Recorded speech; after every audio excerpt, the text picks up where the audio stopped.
families and dear ones of the several Indian seafarers killed in the current two war-stricken areas, where the lives of quite innocent merchant seafarers have been snuffed out for no fault of theirs other than being hapless victims of ghastly geopolitical strife.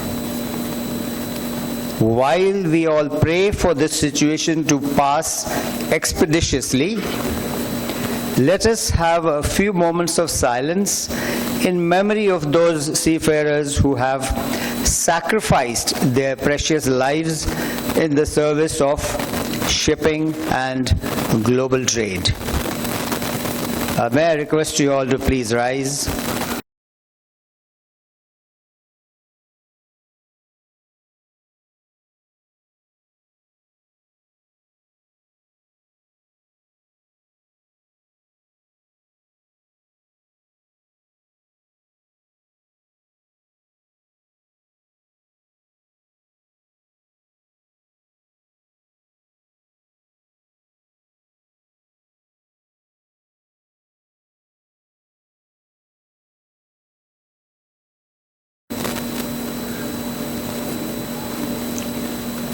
Our chief guest, Shri Jagannathan Ji, and our guests of honor, VIPs and dignitaries, respected invitees,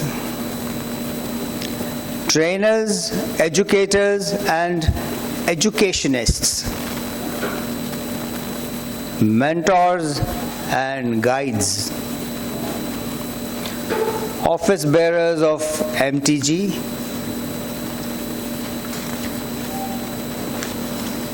life members of MTG, newly joined members,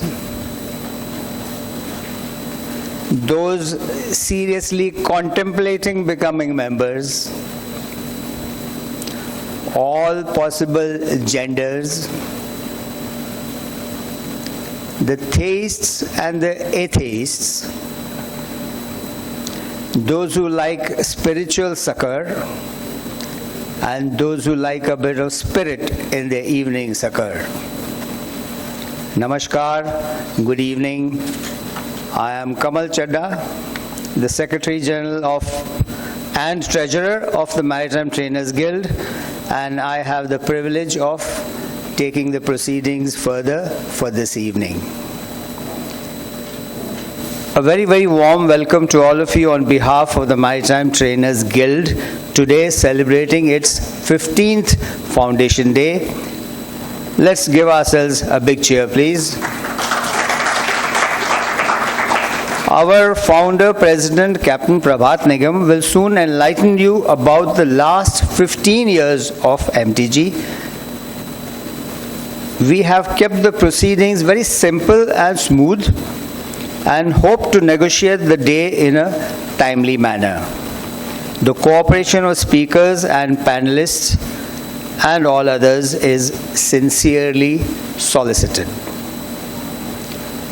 I now invite our chief guest, Shri Shyam Jagannathan Ji, our guests of honor, Shrimati H.K. Joshi, Shri P.K. Mishra, and Captain Sanjay Prashar, and the President of MTG to please step up to light the ceremonial lamp.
Captain Prabhat Nigam, Extra Master and Pro Vice Chancellor at Chitkara University School of Maritime Studies in Rajpura, Punjab, near Chandigarh, is a distinguished maritime professional with over 4 decades of experience in the maritime field.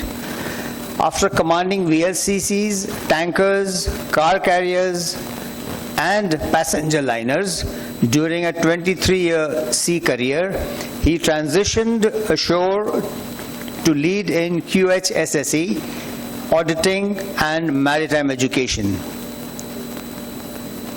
He has established premier training institutes, served as Group GM training at ASP Ship Management, and contributed to national projects under the Ministry of Shipping. Founder of this Maritime Trainers Guild, he is an acclaimed speaker, prolific writer, and recipient of the Kashti Bhushan in 2019, an icon of Maritime Trainers 2025 awards.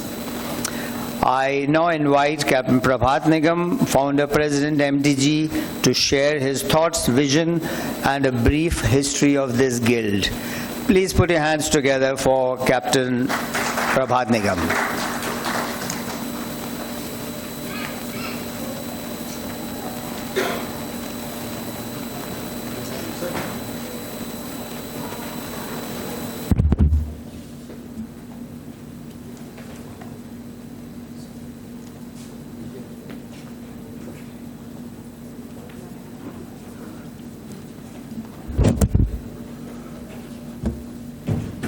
Namaskar, Gurujans.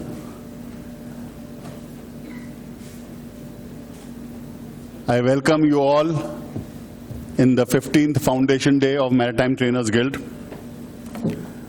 Namaskar to our respected Chief Guest, Sri Shyam Jagannathan Ji, Director General of Maritime Administration. Our guest of honor, Sri P.K. Mishra Ji, CMD IR class, Captain Sanjay Parashar, COVR Maritime, Mrs. Joshi, ex-CMD SEI Limited, respected Gurujans, mentors, members of the Maritime Trainers Guild, colleagues from the Maritime Fraternity, ladies and gentlemen. It gives me immense pleasure to welcome each one of you on this 15th Foundation Day of the Maritime Trainers Guild.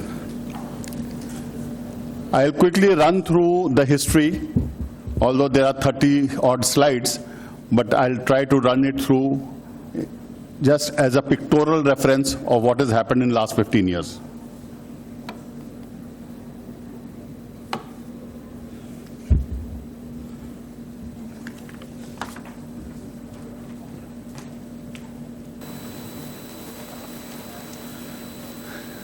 Our motto, as we all know, is there is but one wealth which grows by sharing.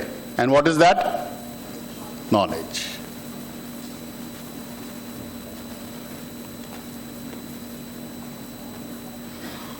Our mission towards excellence in maritime training, our vision to create a world-class association of maritime teaching facilitators who would set benchmarks for furthering maritime training internationally and be recognized as a forum of knowledge and skill enhancement by global organizations such as IMO and the various maritime stakeholders. When we conceived the idea of Maritime Trainers Guild, this thought came to us कि हमारे भी 9 रत्न होने चाहिए. तो ये हमारे 9 रत्न, 9 mentors and 9 mentors.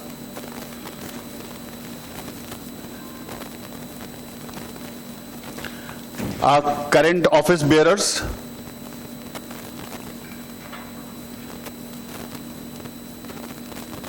our founder members, which are 13 in number,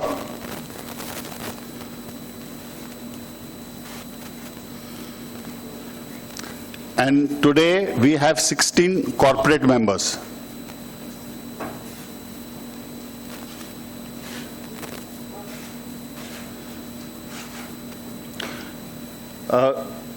I will just quickly mention when was this idea conceived. It happened on 4th of August 2011.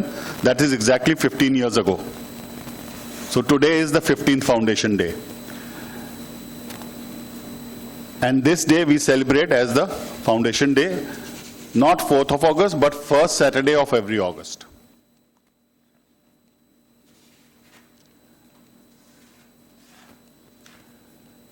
These are some of our initial meetings where we used to have in a small classroom, either in ASP or MSc or Williamson, Wallams, and once in Fleet also. I'll spare reading out this thing, the agenda, because all of you have been attending and you know what our agenda, how we started.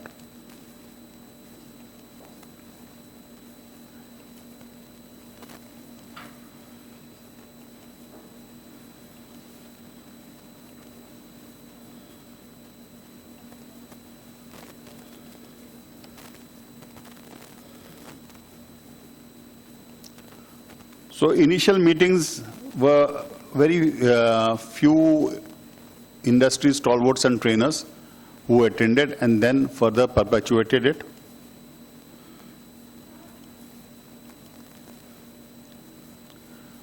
This was one of the big meetings when we launched our MTG formally and got it registered. So this happened in 2017 on 3rd of June at Courtyard Marriott Hotel. The topic was interactive seminar on examination system and the way forward.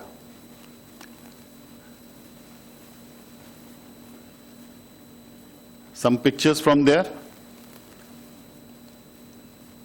And mind you, this was one of those first meetings which was house full. We had catered for around 250, but there were 300 plus who attended.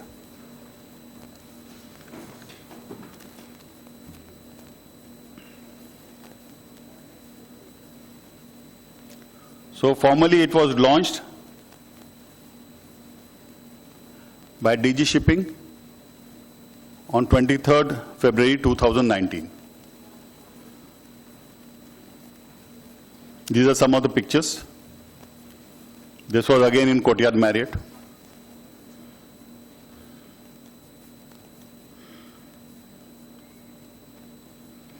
Thereafter, we had our 10th meeting in India Habitat Center, New Delhi.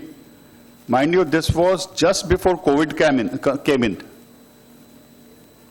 And somewhere God sent us this idea, interactive seminar on digitalizing the maritime training. Before this, we were always having physical training, and this was pre-COVID. And we were speaking about digitalizing the maritime training.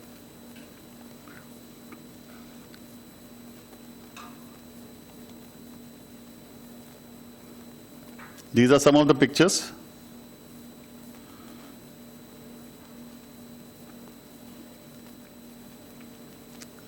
During the COVID period, on the behest of then Director General of Shipping, we did 2 programs.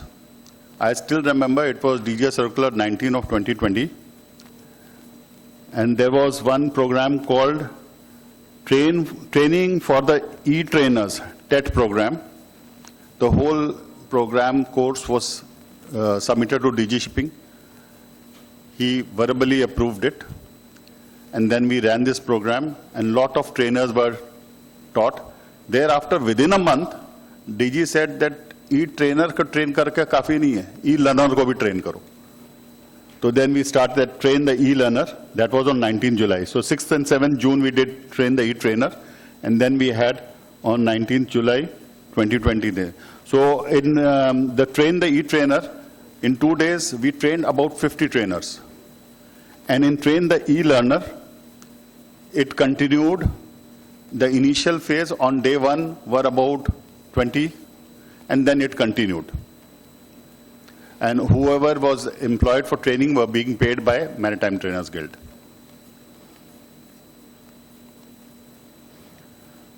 Then came post-COVID era.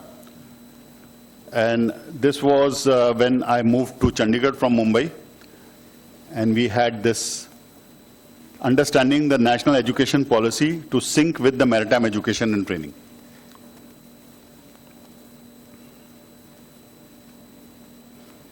In between, we also did some online, not exactly training, a conference, wherein we gave some knowledge about Ayurveda.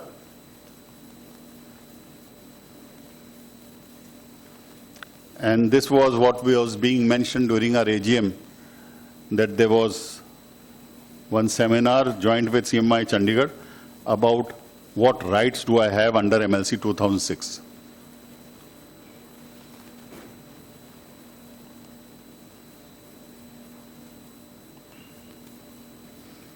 Then another big program happened in 2021. That was our 10th Foundation Day. And it went for 2 days, 7th and 8th August. In that, we also felicitated the trainers all over India. There was a committee, and there were nominations from various trainers from various MTIs as well as other training institutes like FASMA Masa institutes, and they were selected, and award function was done with open house for all awards.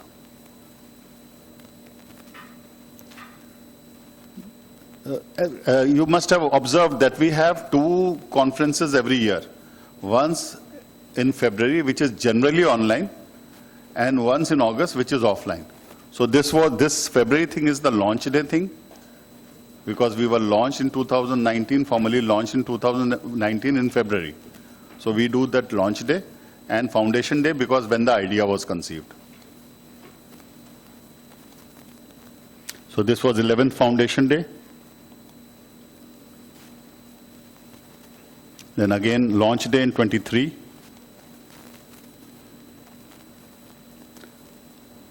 Then this was on 5th August in Chennai, where, sir, you had recently come to the office and you graced this occasion. Thank you very much. We still remember that hardly a month back you had joined office, and I came to your office and requested, and you were very gracious enough, kind enough to come and grace this. Traveled all the way from Mumbai and did this Chennai function.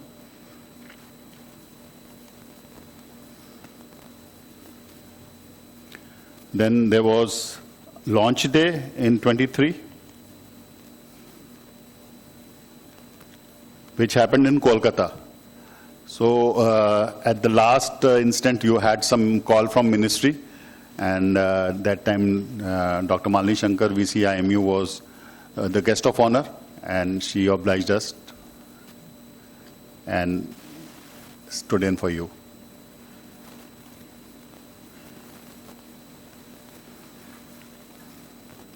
Last 2024 we had in Mumbai, adapting to disruptive changes in maritime education and training. Again, sir, you are visible, and we can say that you have supported us all through. Then this happened online in 2025.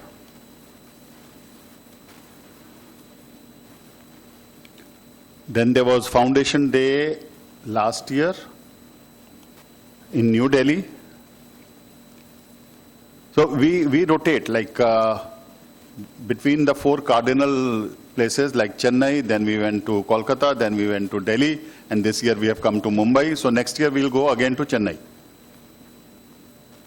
So this was 14th Foundation Day, Saturday, 2nd August in New Delhi, in India Habitat Center.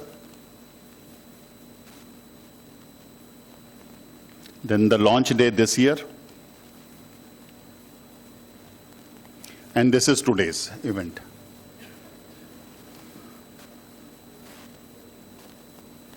So this was the brief history, but give me another 5 minutes or maybe less, 3 minutes, and I'll read out the speech which I have prepared for today.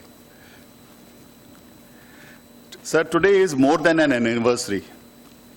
It is celebrated of a shared, it is a celebration of a shared vision, a shared commitment, and a shared belief that quality maritime education is the foundation of safe and sustainable shipping. 15 years is an important milestone. When this journey began, it started with a simple conviction that maritime trainers needed a common platform where knowledge could be shared freely, ideas debated openly, and experience converted into collective wisdom. At that time, we did not know how far this journey would take us. We only knew that the Indian maritime training ecosystem deserved a dedicated professional body that would place the trainer at the center of maritime excellence. एक छोटा सा शेर इस पे सुना देता हूं।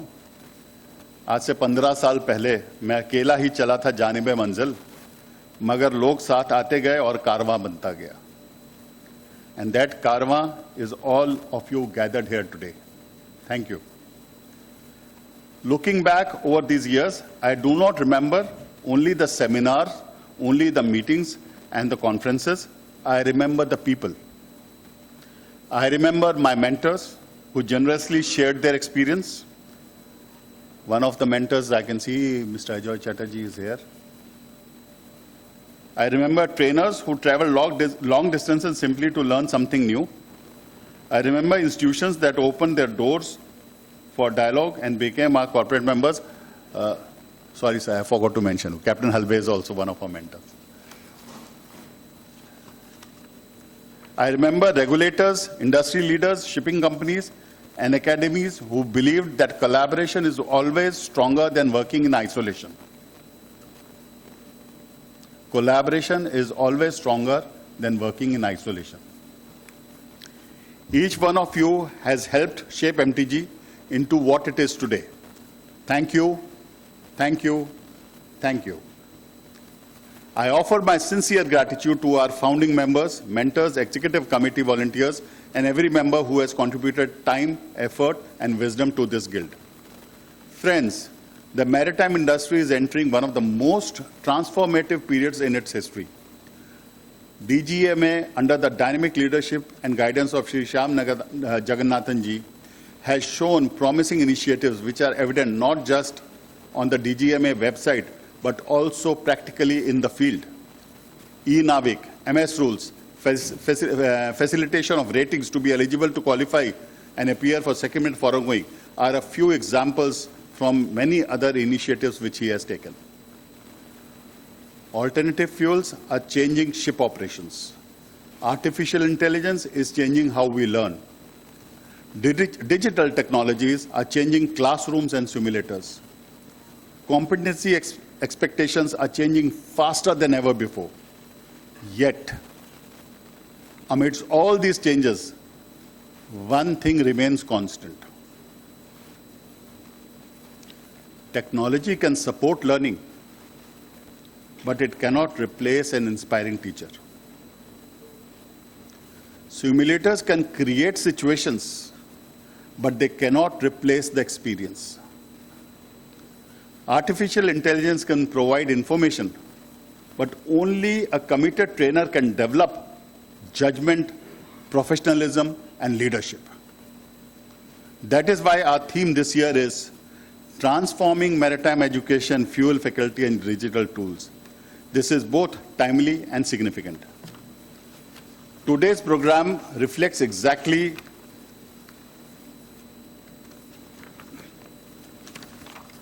this view. The Maritime Trainers Guilds were founded not merely to conduct seminars. It was created to inspire better training, encourage continuous learning, and strengthen professional excellence. As we celebrate 15 years of this remarkable journey, let us renew our commitment. Let us prepare trainers who inspire. Let us prepare seafarers who lead. Let us embrace innovation without losing the values that define our professionalism. Together, we can ensure that Indian maritime education continues to earn the respect of the global maritime community. I thank once again each one of you for your trust, your encouragement, and your continual association with MTG. May the Maritime Trainers Guild continue to grow in strength, purpose, and service for many years to come. Jai Hind.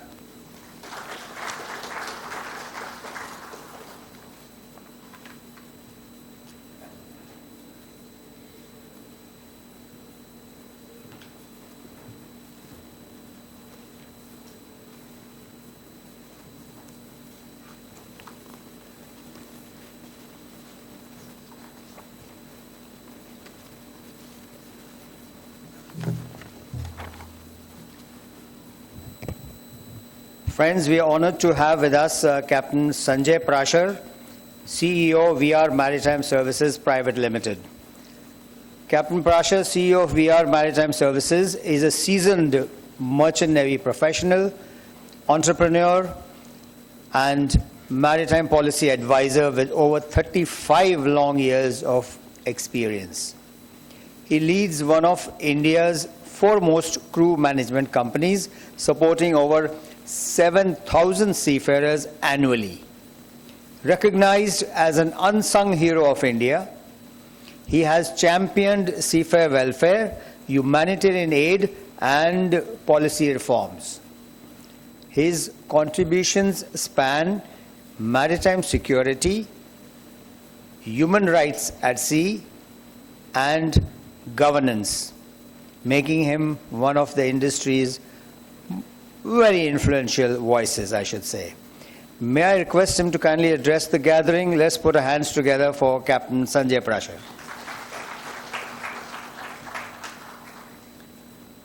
आदरणीय director general Shyam Jagannath sir IAS, आदरणीय हमारे CMD Indian register of shipping sir जो साहब आए हैं, हमारी madam जिनका पहली बार जिक्र मंत्री जी ने जब मेरे साथ किया था तो मैंने बोला सर पूरी सरदारनी है और स्वभाव से भी और प्रभाव से भी, और बाद में आप चेयरमैन बनी, अपना एससीआई को आपने लीड किया। हमारे एमटीजी के अध्यक्ष निगम साहब जिन्होंने मुझे पहले दिन से यहाँ पर जोड़ा, मैं अपनी पुरानी तस्वीरें देख रहा था, उसमें ज़्यादा जवान दिख रहा था कुर्ते के साथ, अभी सूट पहन लिया है पेट ढकने के लिए।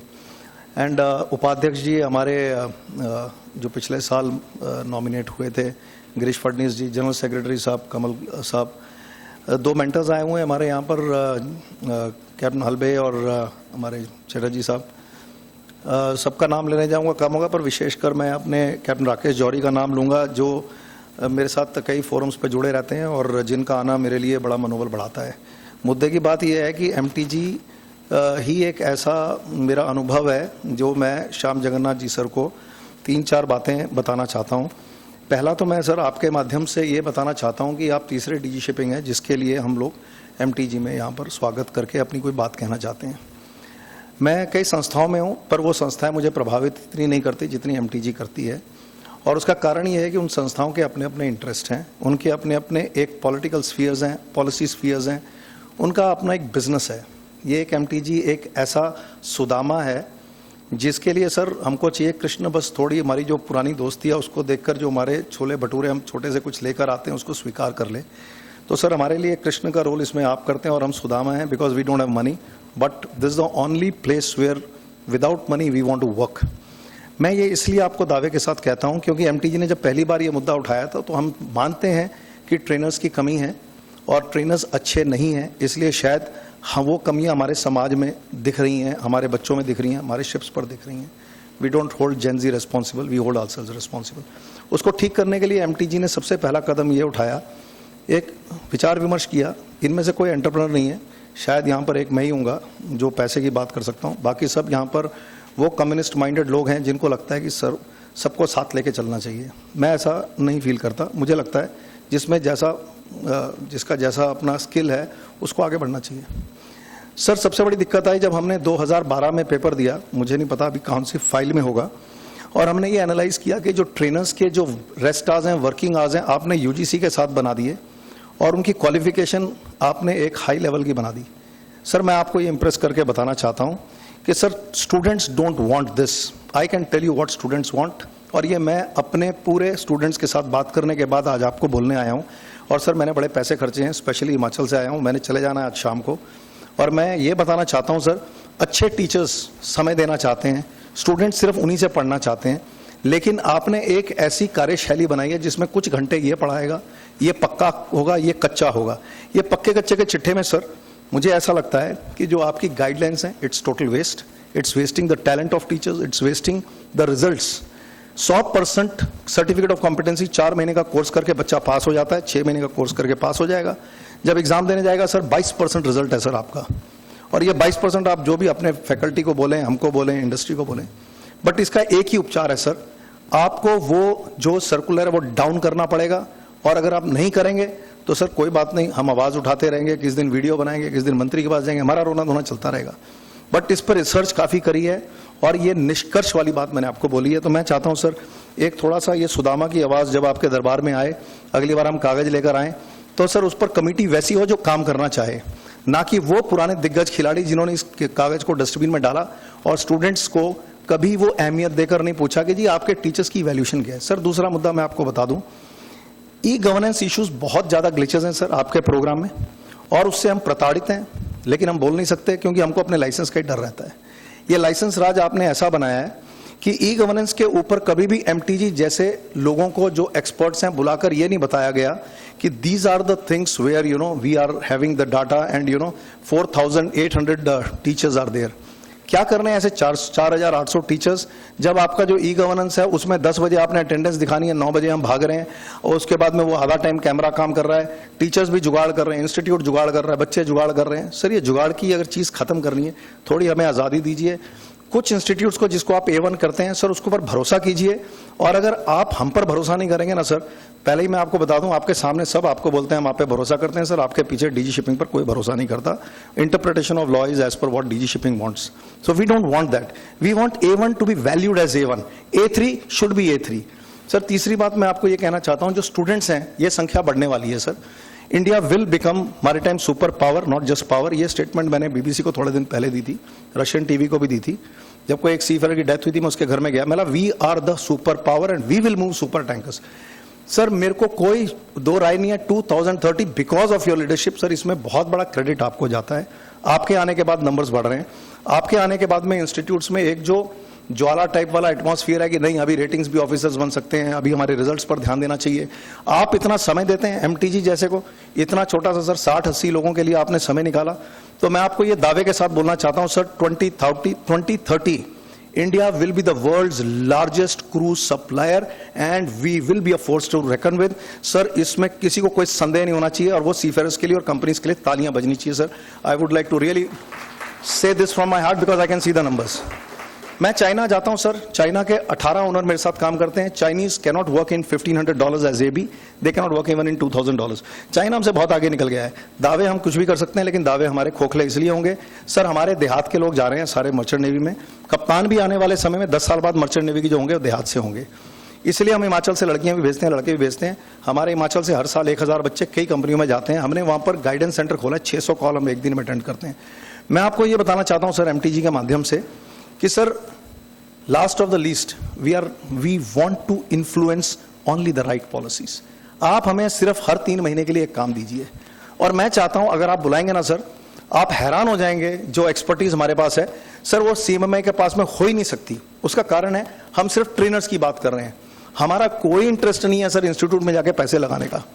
CMMI ने जो काम किया है सर वो एक अलग दर्जे का है, लेकिन CMMI के पास बहुत बड़ी एक्सपर्टीज है।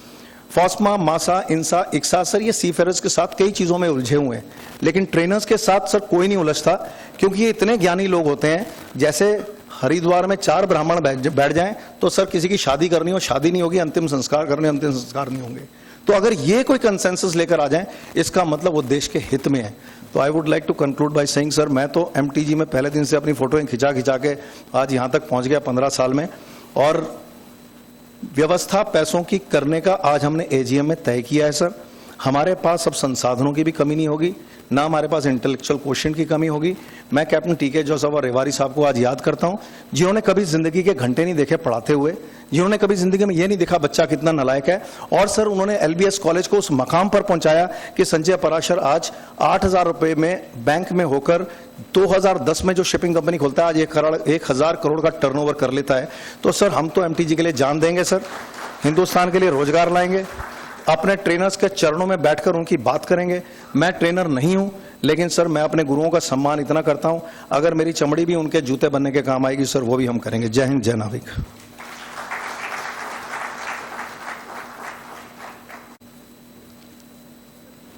Thank you very much, Captain Sanjay Prashar.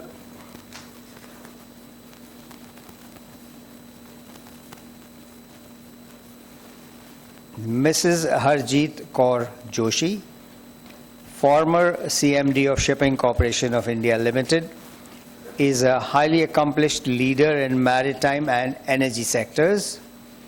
With prior senior roles at ONGC and ONGC Videsh, she steered SCI from losses to profitability and through the challenges of the COVID-19 pandemic.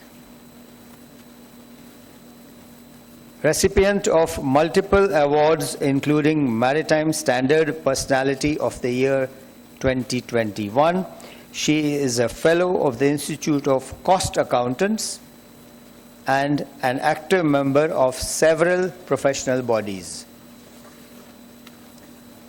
Beyond her corporate achievements, she is passionate about teaching, animal welfare, and holistic living. May I request you all to kindly put your hands together for Mrs. H.K. Joshi, who is guest of honor today, along of course with Captain Sanjay Prashar and Shri P.K. Mishra ji.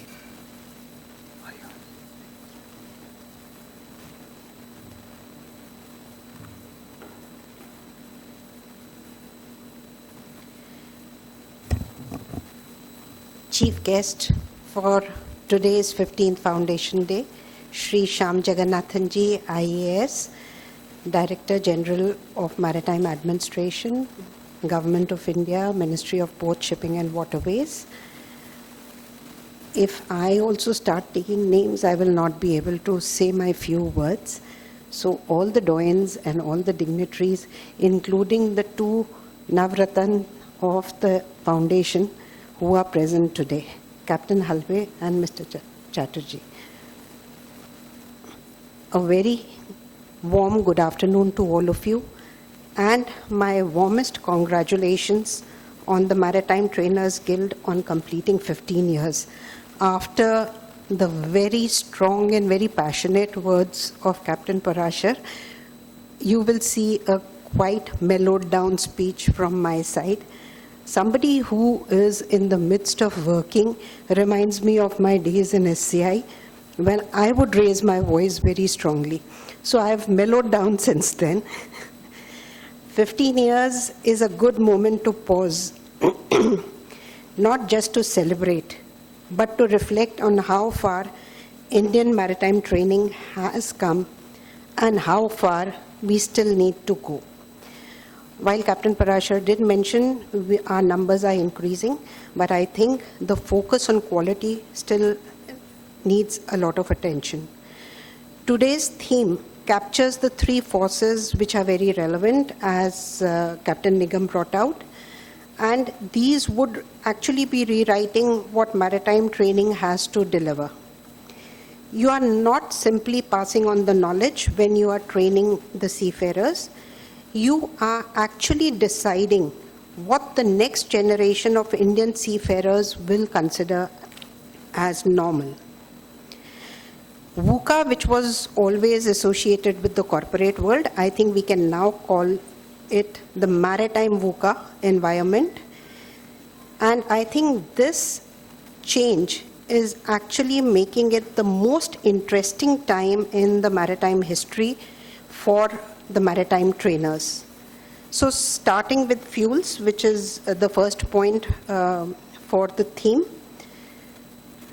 I think for most who are present in this room today, when you started off as a cadet, you learned one fuel system, one set of engine room competencies, and that knowledge served your entire career.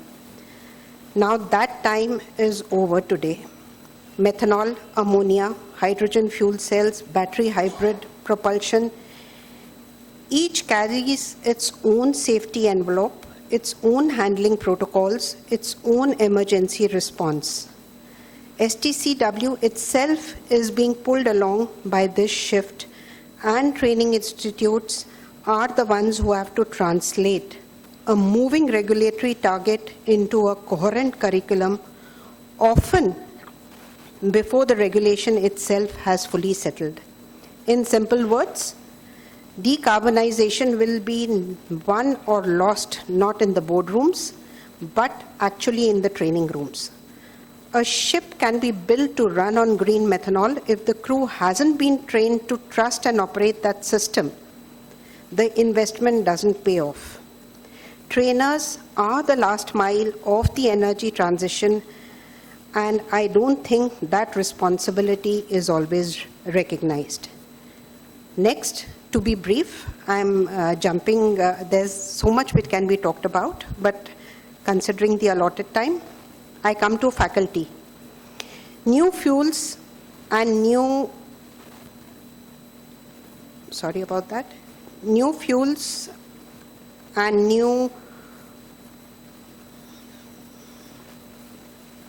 systems are only as good as the people teaching them, which means training the trainer matters as much as training the cadet. And faculty development today has to be taken much more seriously, which is going to be a challenge, which has also been mentioned by Captain Parashar.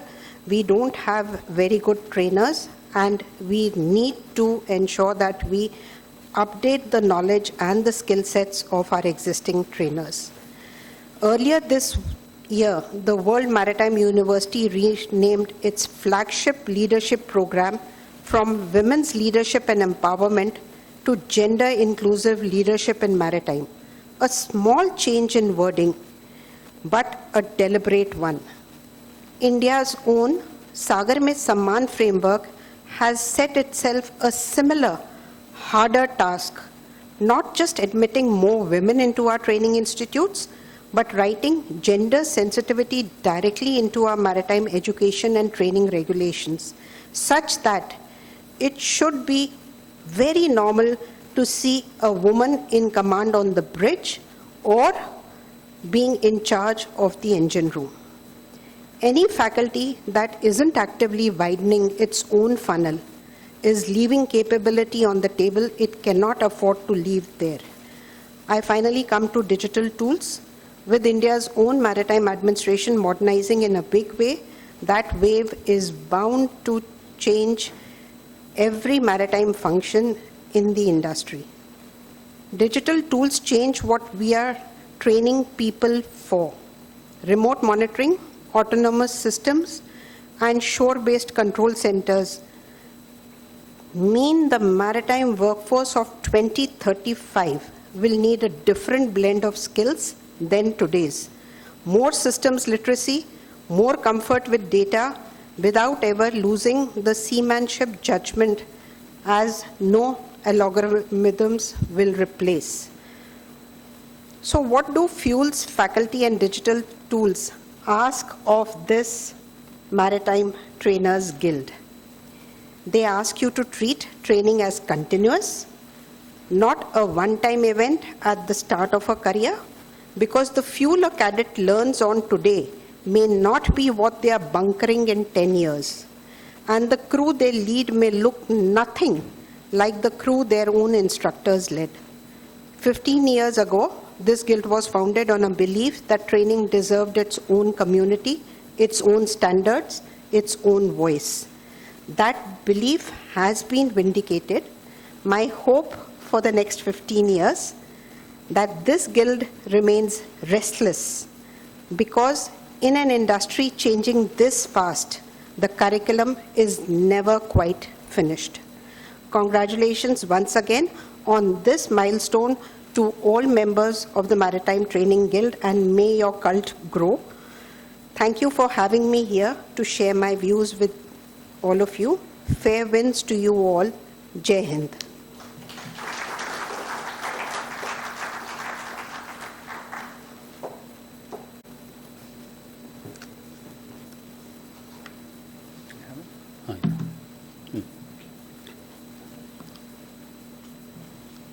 Next, to address the gathering, may I please welcome Shri Shyam Jagannathan, IAS, Director General of Maritime Administration, who is our chief guest. Mr. Shyam Jagannathan, IAS 1997 badge, Assam Meghalaya cadre, currently serves as Director General of Director General of Maritime Administration under the Ministry of Ports, Shipping and Waterways. a distinguished administrator. He has earlier served as Development Commissioner at SEEPS, Mumbai. This is where we are sitting, SEEPS, Mumbai. Driving export growth and innovation. Holding an MSc in biochemistry with distinction from Osmania University, his career reflects a strong focus on public finance, technology-driven governance, and citizen-centric service delivery.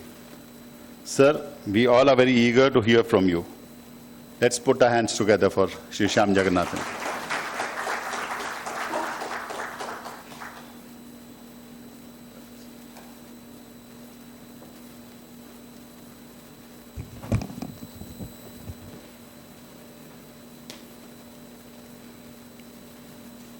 Namaskar.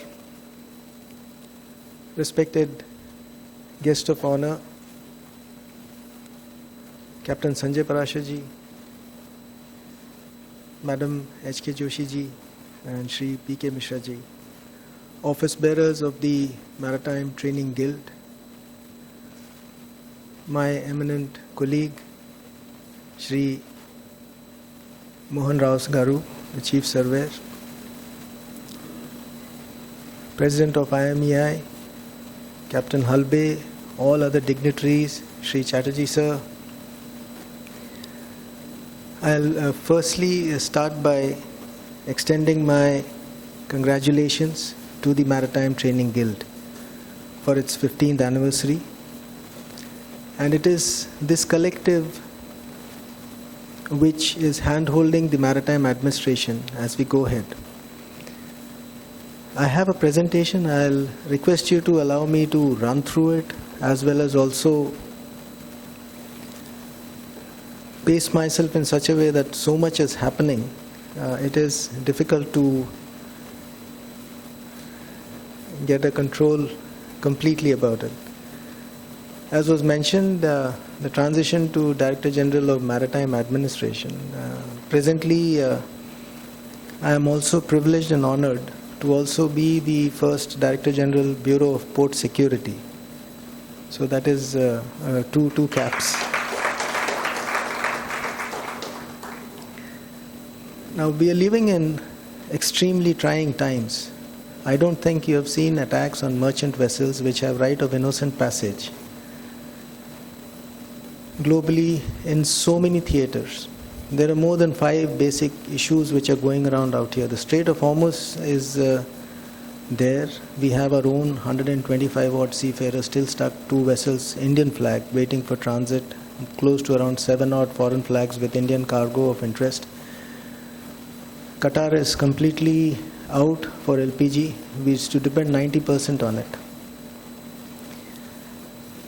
With the threat that the Houthis have given to the Saudi-controlled vessels and cargo, the Bab al-Mandab is now becoming a major concern.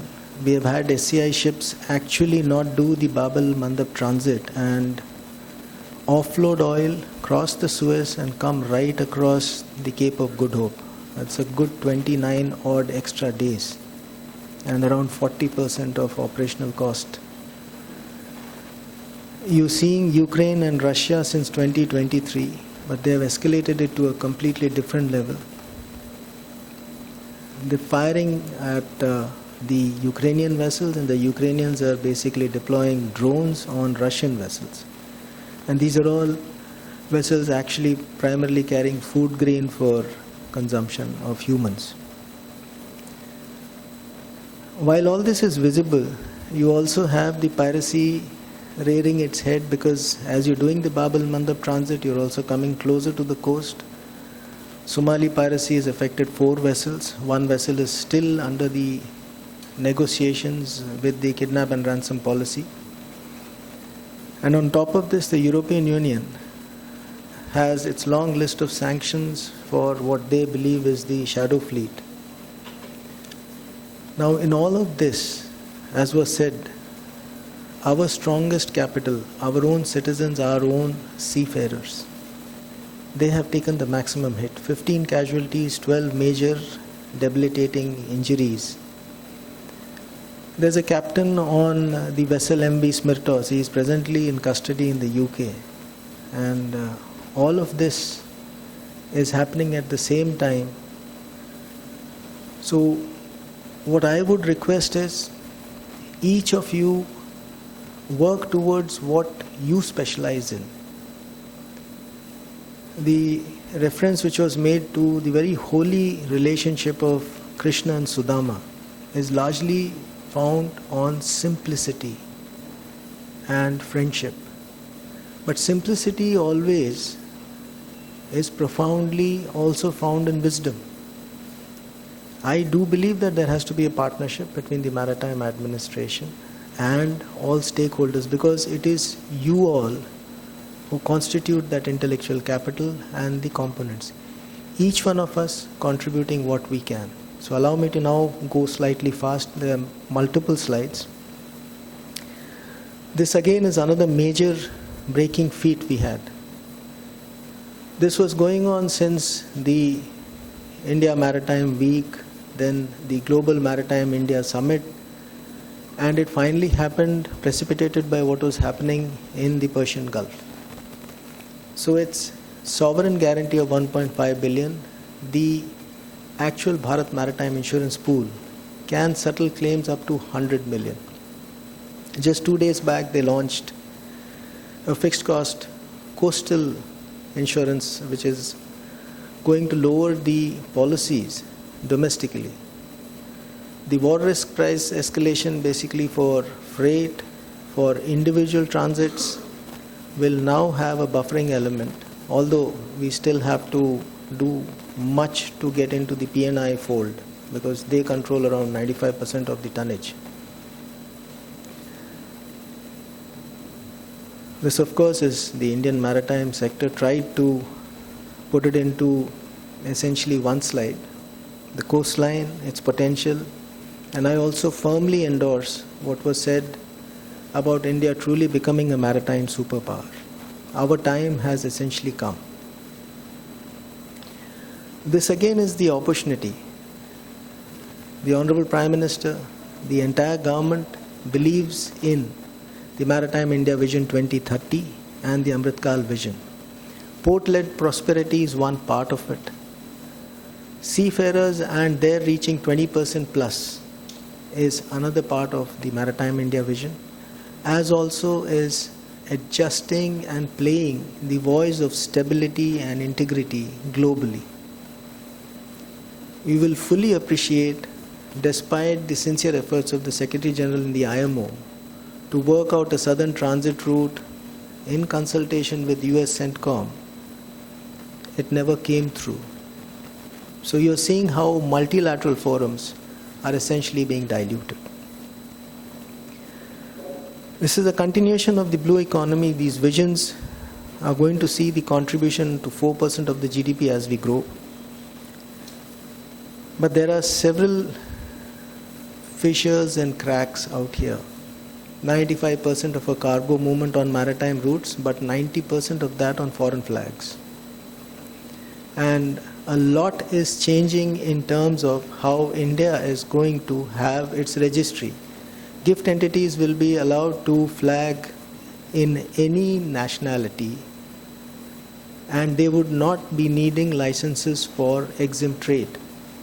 So also for transshipment, the General Order 123 of 2018 will continue, implying the foreign dominance in terms of vis-a-vis Indian tonnage will continue.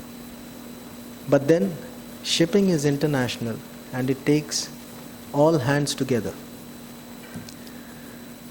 It's a long way to go. I did fully appreciate the pain point that was there on the issue with the e-Navik. I'll speak on that later. But the concern has a more macrocosmic effect in terms of ease of doing business. Generally, businesses still are apprehensive about government interfaces, and that needs to go. The focus on the entire acts, rules, legislation is essentially on two aspects, Jan Siddhant and Jan Vishwas, meaning ease of doing business and trust-based compliance. Now this is what I spoke about. Now you're looking at the transition from the shipping to the Director General of Maritime Administration. So initially it was a monolocular focus on shipping. Now you're looking at ports, you're looking at shipyards, you're looking at ship recycling centers, you're looking at offshore, you're looking at inland navigation. And while you're doing all this, you're also looking at safety and security across. I had mentioned that there are two foundational pillars which will set the agenda globally. One is technology, the other is sustainability. And that is equivocally applying to India's maritime and global maritime ecosystem. Now, if you're looking at maritime energy transition, you see, today I mentioned 90% of your LPG imports are hit. We are almost on the precipice of multiple price shocks because we are struggling to get our crude, we are struggling to get our fertilizers, we are struggling to get our LNG. This kind of an energy insecurity needs to be changed into converting India into a green energy surplus nation and an exporting nation, because only a secure nation can then dictate the economic agenda and grow. We are now basically bringing in the National Maritime Decarbonization Policy Framework. Now you talk green, but we're putting it into 8 specific pillars, and these essentially build the house of decarbonization. The first is extensively on green shipping. So you got alternate fuel based vessels, yes, the new tonnage, but what about the existing tonnage? How do you retrofit? How do you increase operational efficiencies? Those basically come into that first pillar. Green ports. How do the ports contend with becoming net zero under 1, 2 and 3 scope of emissions? Green ship recycling. Today I can proudly stand here and declare, which is basically common knowledge, that India is globally the leader in ship recycling throughout the world.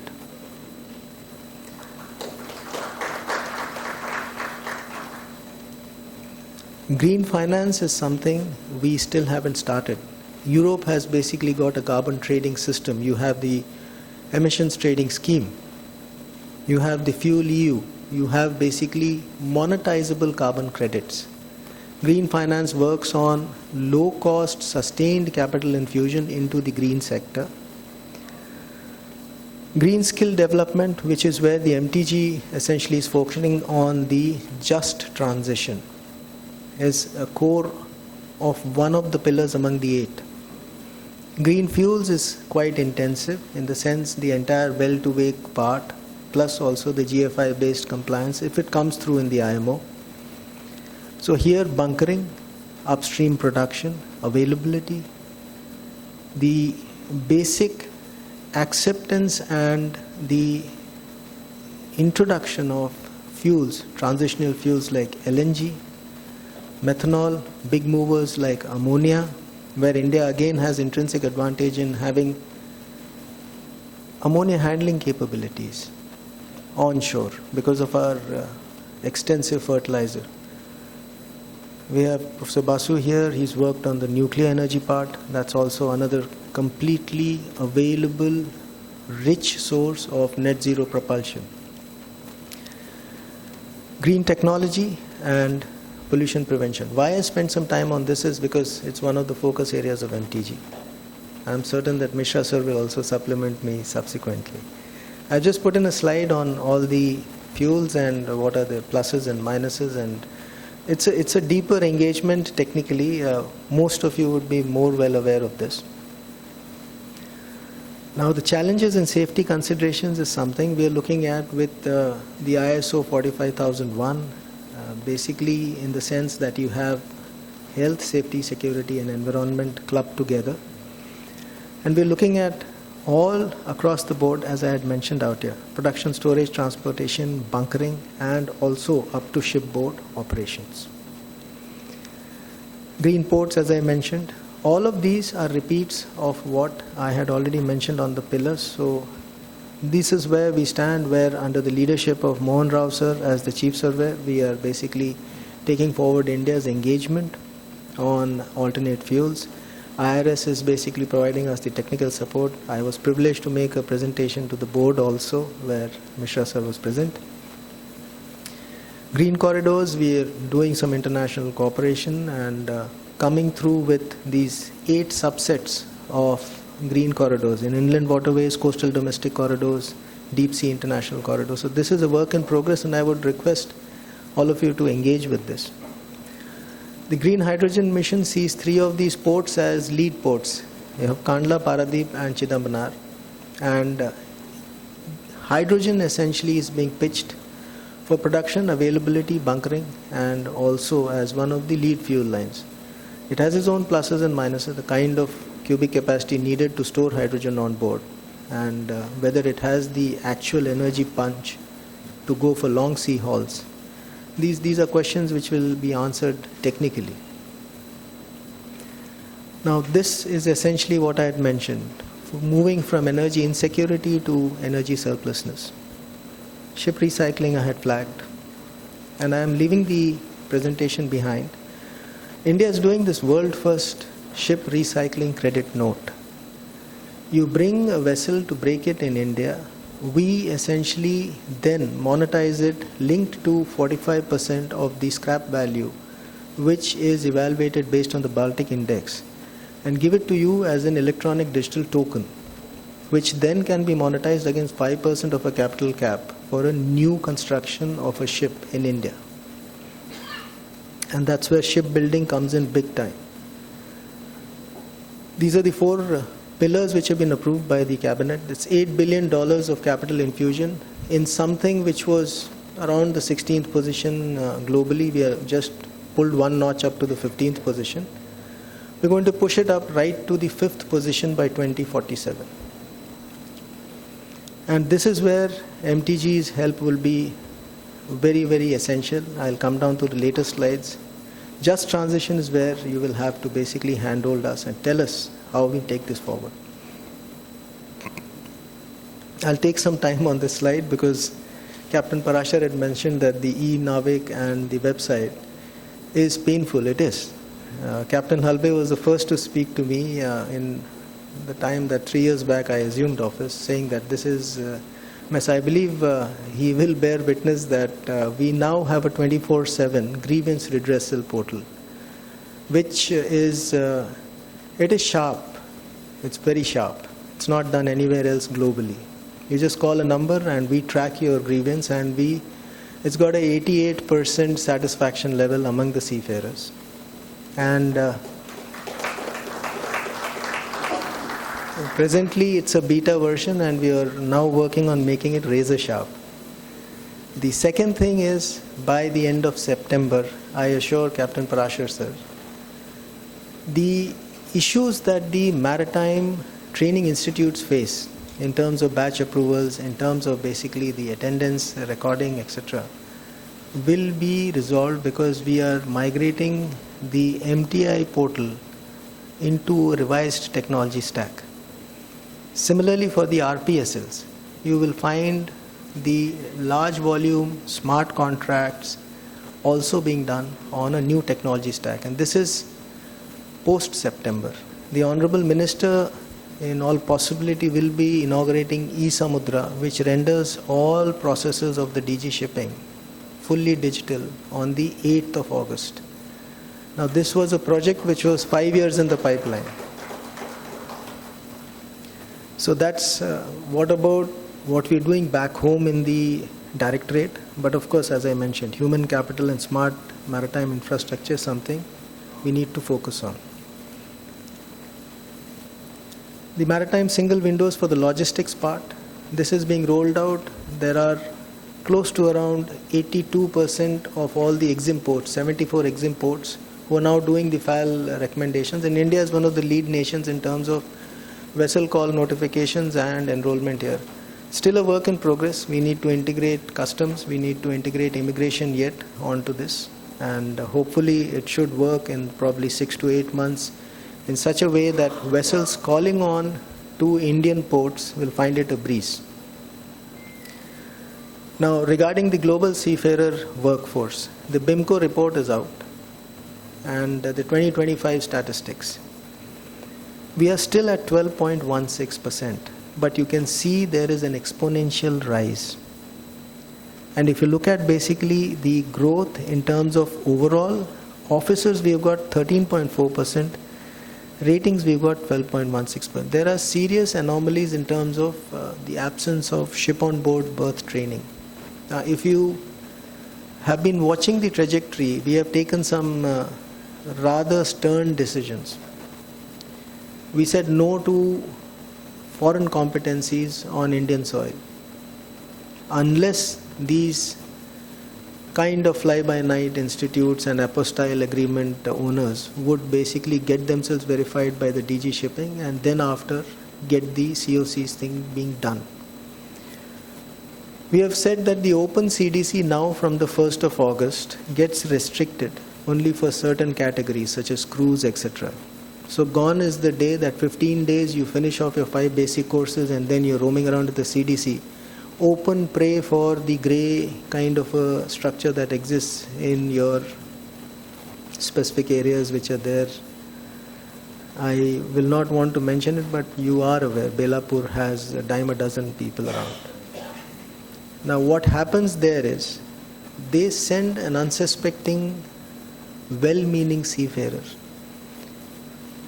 to a vessel that is not properly managed, and India unfortunately still is reporting on the IMO-ILO database as one of the highest abandoned seafarers, which we are taking up with the task force. This is something I must be extremely grateful to Madam H.K. Joshi. Despite all constraints, she took everybody on board, handheld the administration, created the first template for what was Sagar Mein Samman, honor at sea for women seafarers. And even now she continues to guide us to now work on the 5-year action plan where we actually dedicate focused interventions like scholarship for women, working on specific things like gender-friendly infrastructure on board, gender-friendly interface. And it is heartening to note when Captain Parashar said, "Hamare ladke ladkiyon ko Himachal se, we proudly are sending them as seafarers." This is something I strongly believe in is the future. Of course, I am risking all your well-being by prolonging my presentation, but please bear with me. 10 components which I believe every seafarer when he is out at sea, his family here should have a smile on their face, and while he's there on board, he also should feel that he is cared for and he's professionally just working according to his competencies. Now, because my IT system is not good, I am holding on to this, but you would have seen some of our videos on zero tolerance on fraud in training and in crewing. This will pick up the peak after the period of September, where we will then be asking the young minds to be motivated to join Merchant Navy. I have a request here to make, which I'll be coming back to with Captain Halbe in the SWFS. You see, we don't give that respect to seafaring. When somebody gives the ultimate sacrifice, comes back in a box, mortal remains, we just deliver it and there's no ceremony. Look at how the armed forces handle their own kith and kin. We don't represent ourselves at visible venues like the Republic Day Parade. It was a part when we were doing it. Basin sir had initiated that. And somehow, somewhere the agenda gets frittered away. We need to work on that collectively. This again is right up to the top. Zero corruption in crewing. And I'm thankful that all of you have amplified this. I mentioned the 24/7 grievance redressal. Now this is where the MTG comes in big time. We have changed the earlier ambiguity of one individual incumbent in a public office being called the DG shipping, approving a new course, not allowing basically A1 or an A3 or an A2, to basically a collegium kind of a structure. It is called the STCW Compliance Board. It meets every 2 weeks is a virtual forum because everything is recorded and minuted formally. I'd request, as I had mentioned to Captain Prabhat sir, that please make a presentation on how MTG can add value in the STCW compliance board. In fact, my eminent colleague, the Chief Surveyor sir, is also, being the Chief Examiner on the engine side, a member of the same STCW compliance board. And decisions are not taken by me, they're taken by the compliance board. We are now incorporating that in the MS STCW rules too. This slide is important. It's talking about the maritime training and the problems and solutions. You see, we don't have a common admission portal. So whoever appears in IMU, CET, they have a qualifying benchmark. Whether he gets it into the campuses or in the IMU affiliated centers. Thereafter, I remember in 2 occasions, Captain Prabhat mentioning that वो पंजाब से लड़का है और उसको पता ही नहीं चितकारा में. This is what is going to rectify that, sir, because all DGMA approved institutions will be listed here, and the child, based on his merit and his placement, can choose and pick, and all maritime training institutes will be asked to participate here.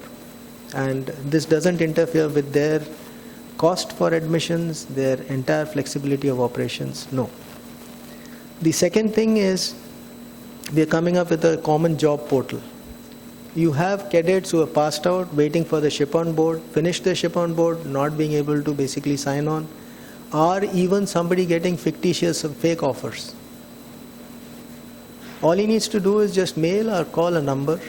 That's the authentic job portal. It does nothing else other than simply say whether the job offer is authentic or not, and all that in just 24 hours or maximum 48 hours. So at least anyone trying to sign on for a particular career option on board knows that I am doing it rightly. The tar book needs to be digitized. You need to handhold us. There are multiple versions of it now. CMMI has already done it. Ganpat University has done it. So, in fact, AMET is already using a digitized tar book. So also is Anglo-Eastern. I mentioned the STCW compliance board. Now, the MTI module is going to include all this. It's going to include NDOS management, it's going to have faculty management, faculty and faculty skill upgradation and faculty certification. And everything is going to be a breeze. It is not going to be you write a mail, then speak 10 times, again send somebody to the office, again speak 10 times. It is all process bound and visible to you. This is the common admission portal. I had mentioned about this. And of course, Rao sir is now leading the COC end-to-end digitization. This means that your competencies completely get an integral system. I do know it is not right to speak in the present sort of time where NEET has happened and then Gen Z has gone ahead with a major protest, but I believe both the chief examiners will be not sticking their neck out, but speaking their mind out on rendering a completely integral and sacrosanct system, and perhaps the first of a kind where the entire process is fully digitized without human ambivalence. And this will also cover check and balance parameters for the COC orals, where that simple thing of मेरे को सवेरे phone आया था तू ये कर दे तो मैं pass करा दूंगा. That is a thing of history, because both chief examiners will be going on record shortly on that.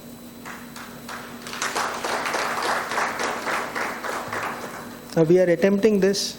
Captain Prabhat is aware of this. It's a training ecosystem where we are going digital. We are going to provide a centralized attendance system which is upgraded and not the one where you are just rushing around. And I would also want to refer to the man hours, which is basically equated to UGC. The secretary himself on the 15th of May had reviewed this in our directorate, and there is a committee now working on it. Not only that, we are also now, there are circulars which prevent value-added course being done at the MTIs. We are having a relook at that. So that committee is presently working. Rao sir is also a member of that. And all new technology-aided tools like an LMS, a digital training and assessment record book, web-based simulation, and online maritime certificate validation. Genuine COC or not, a revert within 24 hours is what we're looking at. This, of course, is the core of what we do to train safety for the seafarer. So we're coming out with the Indian Global Maritime Safety Portal. You must have seen, in fact, one of your corporate members and sponsors, EDOT, is embedded with us as one of our vendors who's doing these very amazingly curated actual maritime casualty videos in an animated series. Carco had also wanted to help, but they missed out on the tendering part. Suraksha Sarva Pratham is the banner. And this is what I had to submit, slightly longish, but I need everyone's support, assistance, guidance, and together I believe we will certainly make India a big maritime power. And thank you so much for the opportunity. Jai Hind.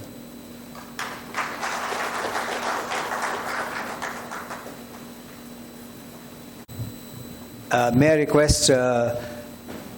Shyam Jagannathan to please come up on stage. We have a few felicitations to complete. And the President, please. President is here already. We'd like to felicitate our newest corporate member, company by the name Mintra AS, or Mintra, don't know the right pronunciation there. And we have Miss Namrata Patil to please come and accept our felicitation plaque.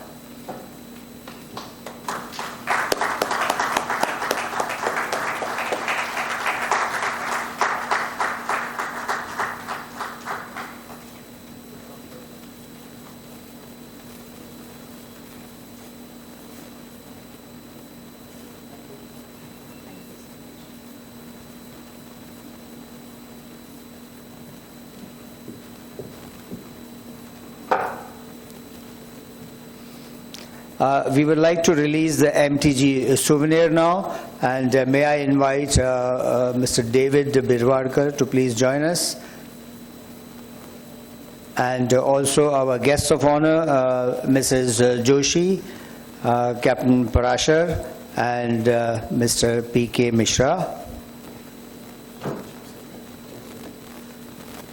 Mr. Rao, please join us. Thank you.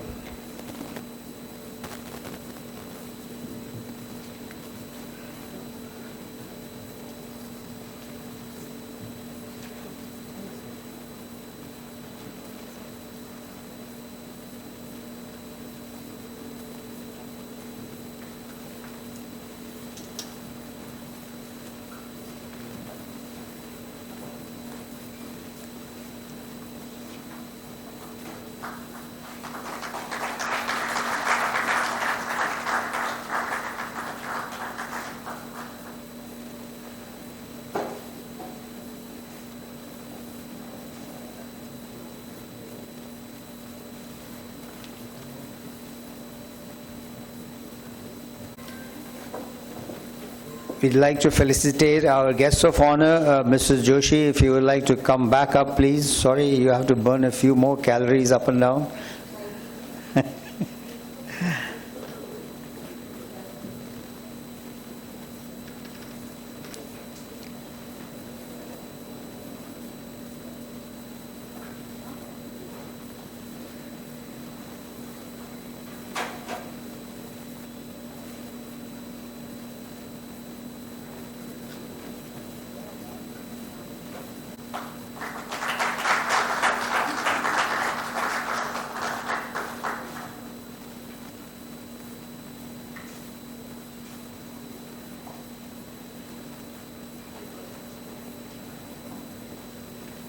Captain Sanjay Prashar, please.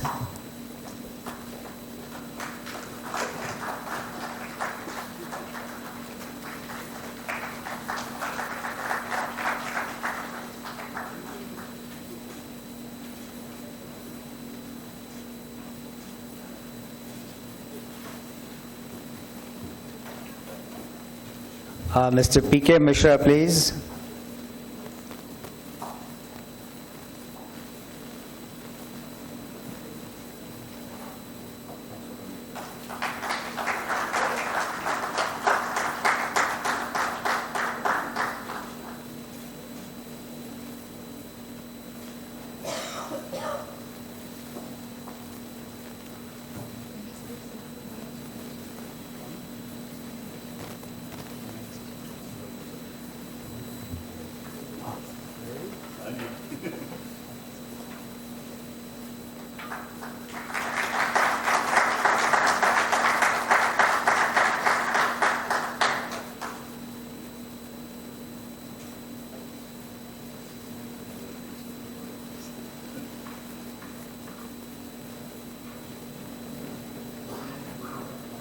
Shri Jagannathan ji to please felicitate our president over here.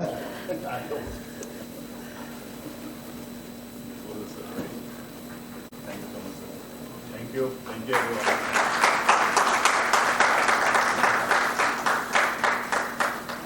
Thank you, sir. I'm so humbled. And we have Mr. David to be felicitated as well.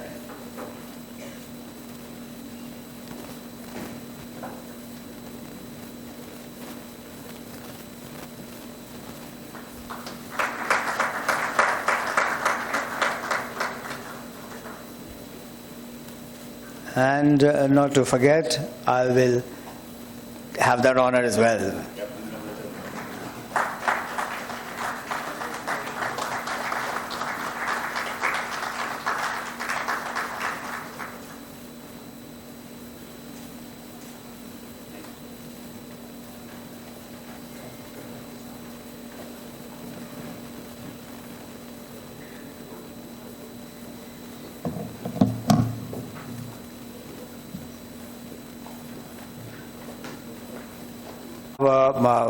Photo to be taken now, so I have to invite all of you back up here on stage. So sorry. Mr. Jagannathan, sir, please, if you would like to come up, and the guests of honor, and Mr. Rao, and our Captain Halbe, and I need a prompter over here, and yes, and Ajay Chatterjee, sir. Please come up here. Thank you.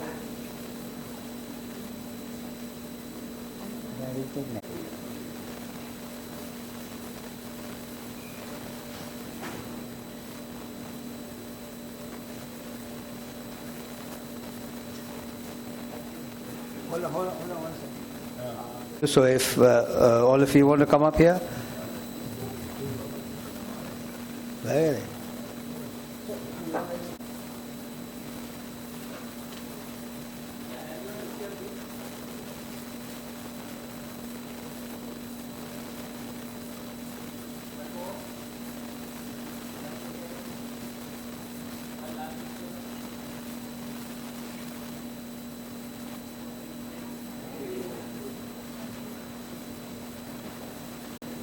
Friends, we have the first keynote insight, adapting to changing technologies in maritime education, for which we have Mr. Praveen Kumar Mishra, Managing Director, Indian Register of Shipping, who is also our guest of honor to deliver this address. Mr. Mishra, please. Respected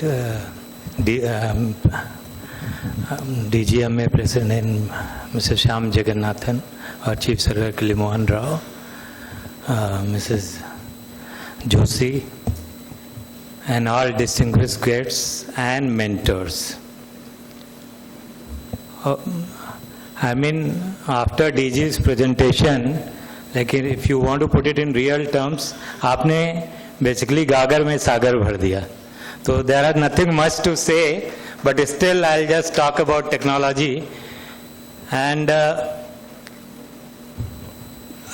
two things I'll take it from your basically speech. One is merchant navy was not known earlier, but contribution of merchant navy is definitely very much. And if you look at it, even 1971 war also, there are a lot of SCI ship has contributed during that war, and even during Operation Sindhur, also 10 of SCI ships were standby, supporting Navy. People started knowing little bit because we all know, like if you go by in terms of volume, in India, in terms of volume, it is 95% of cargo by volume gets carried by ship. But definitely, because it is not in curriculum in school and colleges, hence people don't know about merchant navy. And the result is that this time, February, when this Hormuz and basically US-Iran war started, then people started watching, ships on TV screen, First vessel, Nanda Devi, coming out of Hormuz. And all this, they came to know, okay, even their gas also comes by the ship. When there has been shortage of petrol and E20 started getting mixed up, then people also started realizing even your oil also gets carried by ship. So contribution of basically seafarers is immense, and you can see that during geopolitical situation, I mean the seafarers are at the receiving end, and I mean all details have been given by our DGMA. So basically nothing much to say on that, but yes, like we are making a lot of contribution, but unfortunately, I mean the credit which should come to basically Merchant Navy officers is still not being given. I would also like to basically thank MTG and its founder and all mentor for the celebration of 15th year, and congratulations to you all. As far as, I mean, we have heard about fuel, etc., and even we have heard about faculty and technology.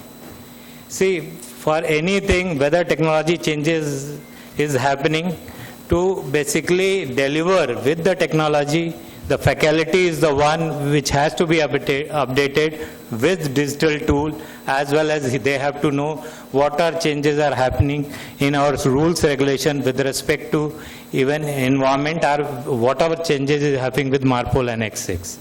As far as fuel is concerned, it has been spoken about.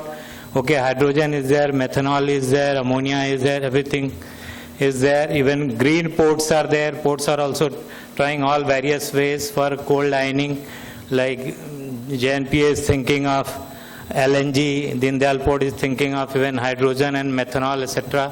First, people are experimenting from ship to ship transfer. But still, there is a long way to go. But we have been used to running ship on basically HFO and diesel oil. HFO, if you look at it, flash point is somewhere around 60 degree. Nearest, if you look at it, methanol, which is 10 to 11 degree.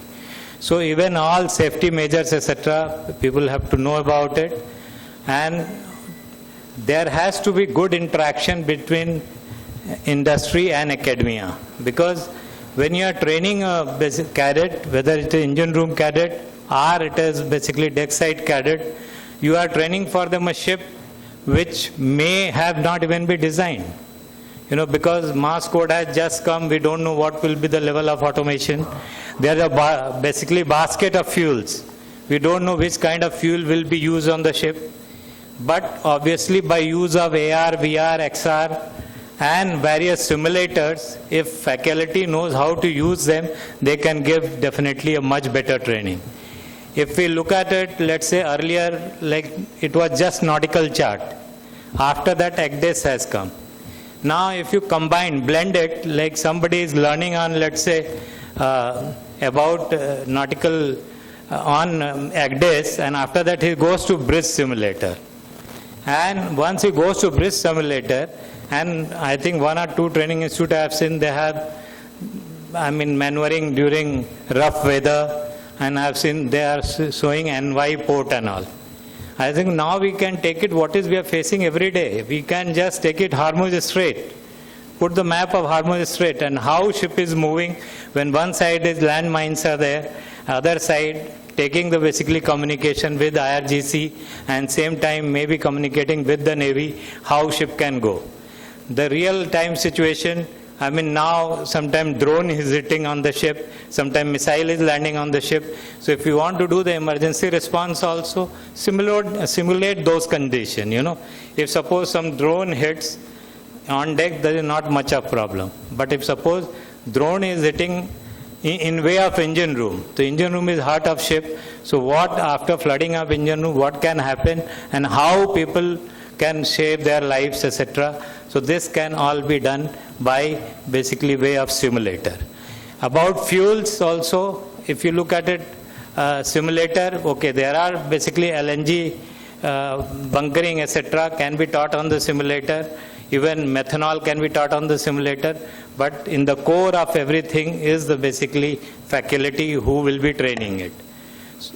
Even there is enough use of AI. If you ship calling like, okay, just in time arrival, even just-in-time arrival, or maybe for maneuvering of ship throughout the passage, slow steaming, everything, can be decided using basically sensors. So by looking all these things, I think faculty of today, they have to be very, very thorough with the changing regulation, and especially MARPOL Annex 6, which changes every 6 months. And same time, with respect to all digital tool also, our faculty has to be basically acquainted with it, and they have to interact with the industry, interact with the classification society, interact with the ship owner, ship manager, so that they know what changes are happening. There has to be more tour to shipyard, more they may be visiting to certain ports, because even we are not even started LNG bunkering. So if you want to see, you have to go to Rotterdam. If you want to see smart port operation, you have to go to port like Singapore and other places. So basically we need to learning by doing. That the principle should be adopted. And with this word, I'd like to say thank you all for giving me this opportunity to be here. Thank you very much. For multi-fuel operations is the topic of our panel forum. It will be moderated by Mr. Kaushik Seal, President, Institute of Marine Engineers, India. Kaushik, the President of the Institute of Marine Engineers, India, brings over 40 years of maritime industry experience. His career spans leadership roles in Maersk Tankers, StormGeo, DNV, Lloyd's Register, ABS, and ARI simulation. His expertise in ship surveying, auditing, and digital innovation are almost complementary to his work. A chartered engineer and fellow of RENA and IMEI, he is known for his forward-thinking approach and philosophy of enjoy what you do and do what you enjoy. Lots of enjoyment in this man's life, I can see. Inspiring professionals across the industry. His panel brings together distinguished experts, starting with Ms. Sonali Banerjee, Director, Vessel Fix India Private Limited. Kaushik, would you like to come up here, please, and so you can welcome your panel? Thank you. Ms. Sonali, still enjoying the chart, I think. Oh, right. Come up, please, yes. Thank you. Dr. Sanjay Bhavnani.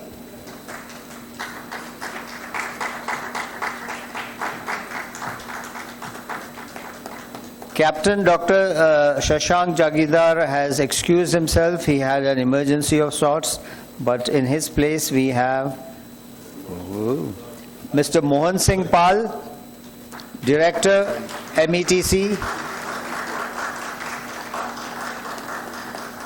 Mr. Asim Malik, Principal, Dockendale Training Academy. Very good evening, ladies and gentlemen. So, welcome to the first panel of preparing seafarers for multi-fuel operations. And this is, of course, very topical. And as DG Sir also mentioned, in terms of two defining domains, technology and sustainability, to take us forward and propel us in our maritime India vision, as well as the Amrit Kal vision of 2047. So in order to do that, we have to be future ready.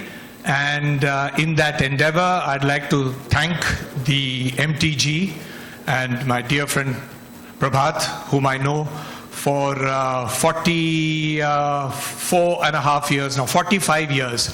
So he always is wary of the fact that I shouldn't mention this, but I always mention this, that we sat for the common interview like together. He went to TS Rajendra, I went to DMET, and our paths cross again, and it has crossed over after so many years. So thank you for putting this together, and I'd like to really see how MTG is able to navigate this challenge forward, which is it is a huge one, right? So I would like to welcome our esteemed panelists. We had Dr. Shashank on our panel, but unfortunately he had an emergency in his office, so he had to leave, and I'd like to thank Mohan Singh Pal sir for stepping in. I mean, this is what I think seafaring and sustainability is all about, to provide business continuity in whatever we do. So thank you, Mohan sir.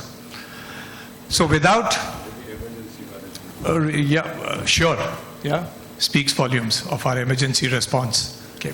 So with the esteemed panel in front of us, I would quickly, because I have prepared some questions for them in order to set the ball rolling. But before that, I'd like to go around the panel having their opinion, a very short opinion, 2 to 3 minutes each, if we could have your opinion on preparing seafarers for multi-fuel options. So with this theme in mind, what would be your initial thoughts on where we are and where we have to be? Of course, a detailed discussion follows, but your initial thoughts, please. So maybe if we can start with Sonali.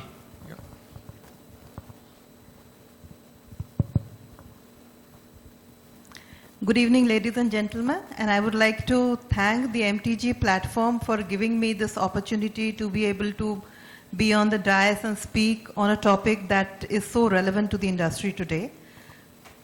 So when we talk of alternate fuels, one of the biggest challenges that because the topic is only pertaining to how we are preparing the seafarers for the alternate fuels. So I would just like to also share, coming to this point, that I was very, very fortunate to be nominated on behalf of the Government of India to the world's first Train the Trainer program that was held at Shanghai. And this was based on alternate fuels. So it was a different kind of exposure altogether, wherein we were able to see that, what are the challenges going forward? Because one of the primary aspects that we understand is that preparing the trainers, and trainers themselves, a lot of them do not have a first-hand experience of being on those ships, because it is a very relatively new and evolving technology which is coming in. And there is, I would say, the OEMs and the industry stakeholders who are really doing the research and work. Not a lot of it is still there in the public domain. It is like on a case-to-case basis, like if you are working on a particular type of ship, so you get to know that what are the fuel oil systems and what are the safety guidelines that are to be adopted. But generally speaking, that is one of the challenges I think that trainers would also be facing, that everything is still not defined and it is still evolving. There is lack of data sharing. There is, I feel, as an industry, there still needs to be a lot of cooperation on that front, rather than feeling, having a sense of competition only, and how we can restrict our businesses and keep it confined within ourselves. So that is one of the challenges, and I think in this panel we are going to discuss what best we can do to come together and prepare our seafarers for the future who are going to sail on such ships. And of course, from time to time we keep coming across in newspapers and other places, that here and there is some ammonia leakage happened and so many people lost lives. And seafarers, they are going to be the first line of defense when we come to this aspect. So they will be having very restrictive options and choices if they really have to work on those type of ships. So we really need to gear them up very well, both the trainers and as well as the seafarers who are going to be there as the first line. So it is still an evolving domain, and going forward, we'll see how it gets. Thank you so much, Kash. Thank you. Thank you, Sonali, for those initial thoughts. And as you have rightly said, we have to understand where we are and, of course, the gap we have to fulfill. Right? Thank you. Dr. Sanjay, your initial thoughts, please.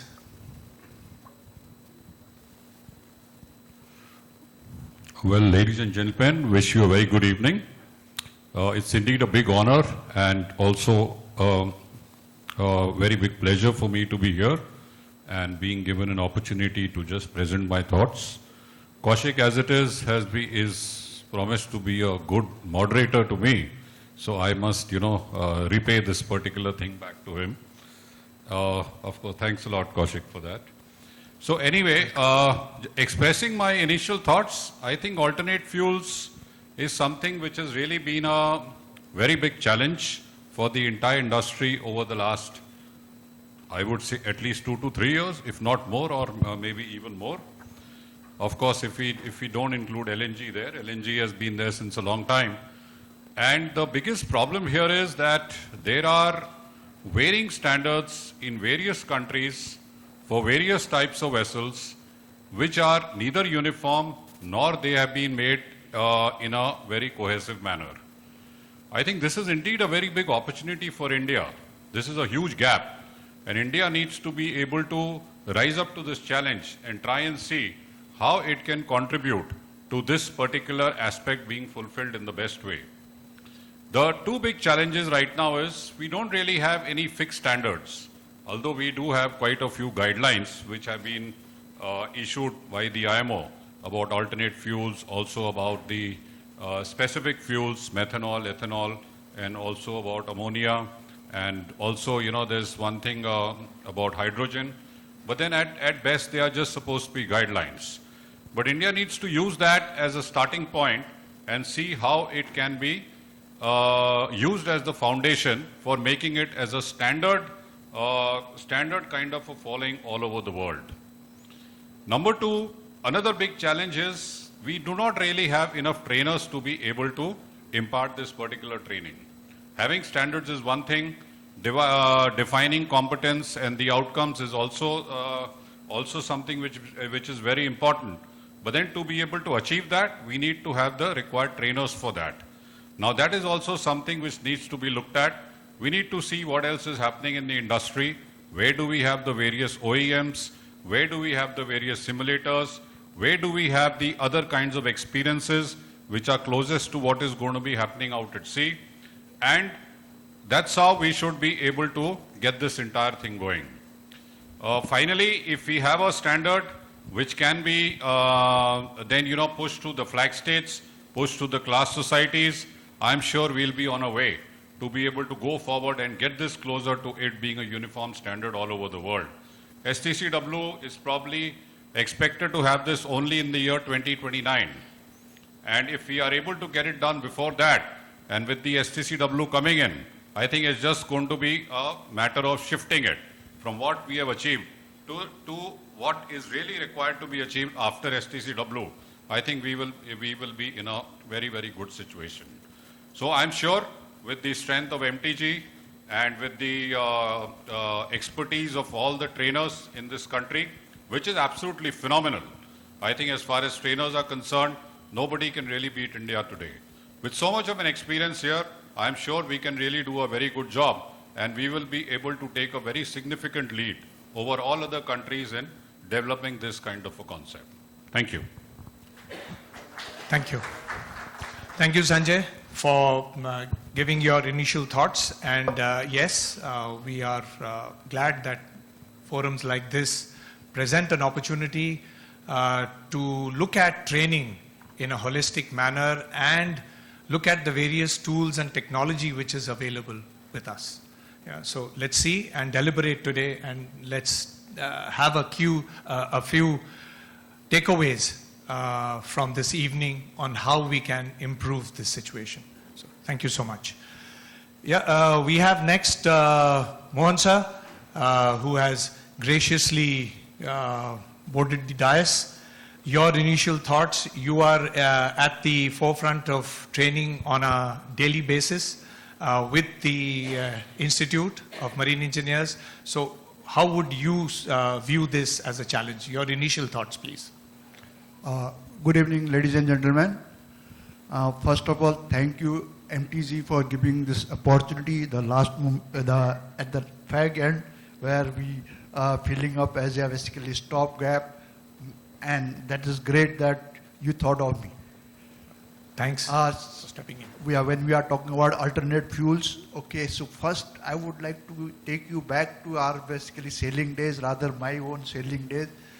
There used to be a lot of talk of, your development, technological advancement in marine engineering and so on. So my thought process was that you tell me the advancement the day I stop putting my hand in the black oil, heavy oil. And this was maybe a joke from my side, but I never thought in my lifetime we would be basically transiting to that phase where we don't have to deal with that black heavy oil which makes engine room dirty, or for that matter anywhere dirty, one drop of a heavy oil. We have moreover transited today, or in the phase of transiting to alternate fuel, where with a certain time period the black things is going to be history. And that is one good thing, and then the progress is taking really in a very fast pace. Still we are in the transit phase where we are talking about various different fuels. We started, as Dr. Bhavanani has said, LNG. Moreover, we have established, we have plenty of trainings is being provided towards LNG. That is what even regulatory bodies have come with the IGF course, basic, advanced, and all those things. Slowly we are moving towards a training being provided to your methanol as well as ammonia. Of course, very soon hydrogen also. The industry is getting geared up, as has been mentioned about various IMO guidelines as well as DG Springs guidelines, which is already there, except the hydrogen. Still we are waiting for the guidelines. So these are the basically over the time we have to start developing, where MTG would be the good platform where we basically take off for our various different types of training. It should not only coming from the DG shipping as a statutory requirement, rather it should be more from the industry focus.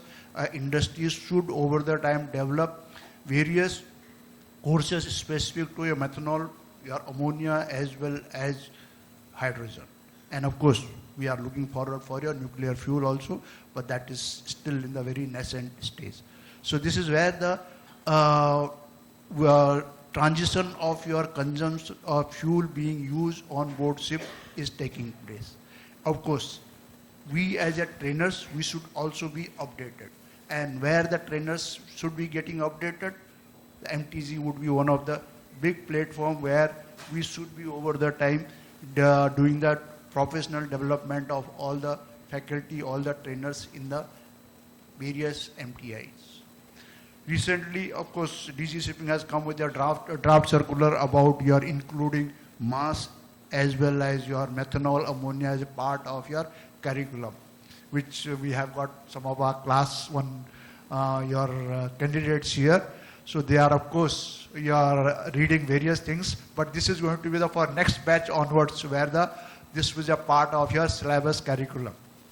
Of course, without basically putting that, we have already you're covering some part of it in our course, in spite of not being as a structured syllabus by the DG Shipping.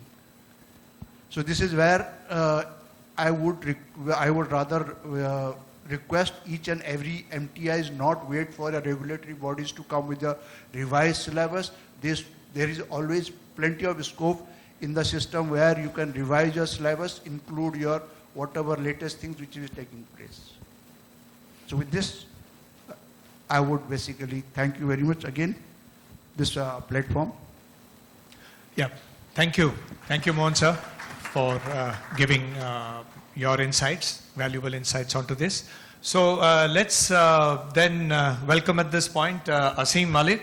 He is looking after the Dock and Dale training, and he is really at the forefront of delivery and interfacing with our seafarers one-on-one. So, Asim, I would like to simply ask you a tough question here, that what do you see as the biggest challenge for maritime trainers in developing curriculum for multi-fuel operations, and how should training institutions respond to this challenge?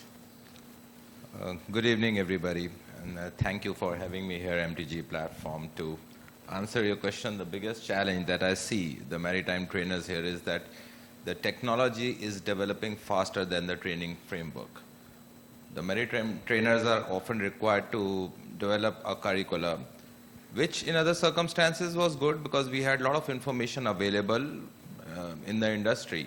But with these alternate fuels, the amount of the information available is relatively limited. Whether it is incident reports, incident data, or let's say standardized best management practices, they still remain limited. So that's one challenge that we are facing in developing the curriculum. Secondly, the traditional training models has evolved usually around the mature training technologies. So we had a fixed training pattern when we were talking about the trainings in the past. However, with this ever-evolving training, the training modules need to be extremely dynamic because there's a lot of information sharing that would be required. While it is good to have, it's imperative to have information about the flashpoint of the fuel, regulatory requirements, certain other safety aspects of the fuel that is being used. However, that is only one part of it. What is more important, if we see, is how to make our seafarers competent. And when we talk about competence, it's not about only knowledge, it's not about skill. Yes, knowledge is required. That's what we as trainers, we impart. Skills, how do we develop those skills? Do we need to remain limited to only imparting the information, or we look into something more in detail, what they are required to do on the ship, say for example bunkering? Does he know how to activate the emergency safety device? And thirdly, the third very important component of the competence is behavioral training. How do we impart? There's a requirement of a paradigm shift, the way we have imparted behavioral training in the past, right? So all these three things put together, once they are aligned, then we will be in position to say that our seafarers are competent. Another important aspect is training related to only seafarers. That's one question that we need to ask ourselves, because that's where the shore staff also gets involved. So is the training in isolation that is required, or we need to think out of the box to develop some integrated modules? And as previously said by everybody here, the information being shared by the classification societies, the ship operators, that needs to get imbibed into our training modules, which remain dynamic and ever evolving. Yeah, thank you. Yeah. Yeah, very nicely put, Asim, and that's exactly what we need to do going forward. I guess we have, as you said, Sanjay, STCW 2029 is when we expect these first guidelines to really come in, these competencies and proficiencies to set in on paper. But what do we need to equip our seafarers with? Because then we are looking at a 20% increase from the 12.16 that we have currently, up to 20% in 2030. That's what the Indian administration wants, and hopefully we get there. But what do we do to equip our seafarers? And before that, our trainers. So which comes to a very pertinent question, and we hope we are able to address some part of it today. And I would go to Sonali here next. If you could, let me see, the one which I prepared for you was this, that one of the challenges going forward with training of seafarers in alternate fuels are the lack of hands-on experience of the trainers themselves, right? That's what we are trying to identify and plug in. So how do we address this aspect of trainings, and where are we going to get this experience from, and how do we plug this in. Your thoughts, please. Okay, thank you. That's an interesting question. Actually, I mean, that is how we develop any competencies. We always have to go by the first principle. If we don't have the in-house capability and the competency, how we go about it, we carry out some survey research, we find out all the information that is available within the industrial zone that is available, then the safety aspect, then we understand what are the risks associated while using the same fuels on board the ship. Then there are some, how would they respond to emergencies that would arise while operating vessels which are on these alternate fuels. There will, of course, there are limitations and there are challenges with respect to the data that is available. But then, as we all agree, we can agree to that it is a continuously evolving system, because we currently stand in such a position where we know that there is a lot of investment, there is a lot of funding which has to go, there is a lot of development in terms of infrastructure has to go before we come to an ecosystem which will be operating on alternate fuels. And at the same time, we also stand at a threshold where nuclear is also kind of popping out its head. So we really don't know how long we are going to, make those kind of investment into training, and whether they are really going to come in handy for how long it's going to be. So all that is quite uncertain, but I feel the best part is sharing of the information from the OEMs, that is Wärtsilä, MAN and all these engine manufacturers, because they are the ones who are doing most of the research that is happening there, the class societies, the engines which are going to have the type approvals for them, what kind of standards they are developing. Though these type approvals and all this research information may not be directly involving the seafarer, it may not come handy to the seafarer directly, but the development of the whole ecosystem and the competency of the trainers will be these kind of information from the class societies, the engine manufacturers, the big shipping companies like Maersk and CMA, CGM and all those companies which are really venturing into getting the new ship deliveries in terms of alternate fuels. So the experience from there, the information exchange between them, I think there needs to be a much more cooperation on that front, because the decarbonization is something which is not just relevant to one country or just one particular thing. It is something that is going to benefit the whole mankind in general.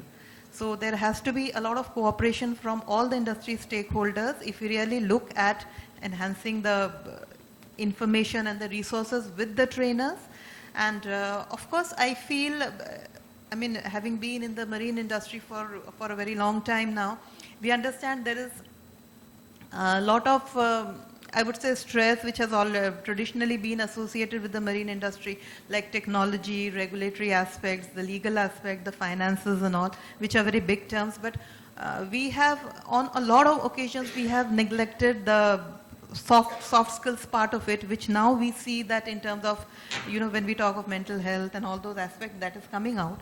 So when I went to Shanghai for this training, I could see that there was a lot of stress on how the training modules have been developed using the Bloom's taxonomy and, how the evaluation process would be. So I think when trainers are developing those modules, it is also very important to understand how we can apply the Bloom's taxonomy to these training modules, so that we can have a better and more a better output from the trainees that we are thinking. Thank you so much. Okay. Yeah. Very good point. And so you talked about Bloom's taxonomy. Although if you look at STCW and the other knowledge-based academia regulations, all of them have knowledge, understanding, integration, application, and all that.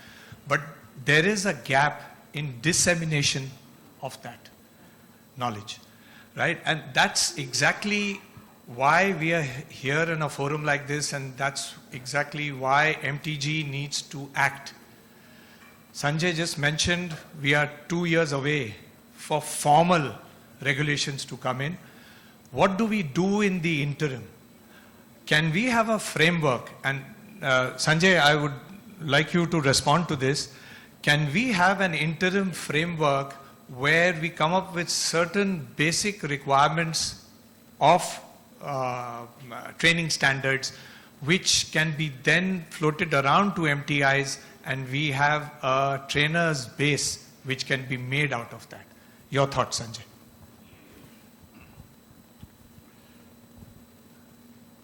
Yes, I think that's a very, very valid question, Kaushik, because now we are getting to what really needs to be done.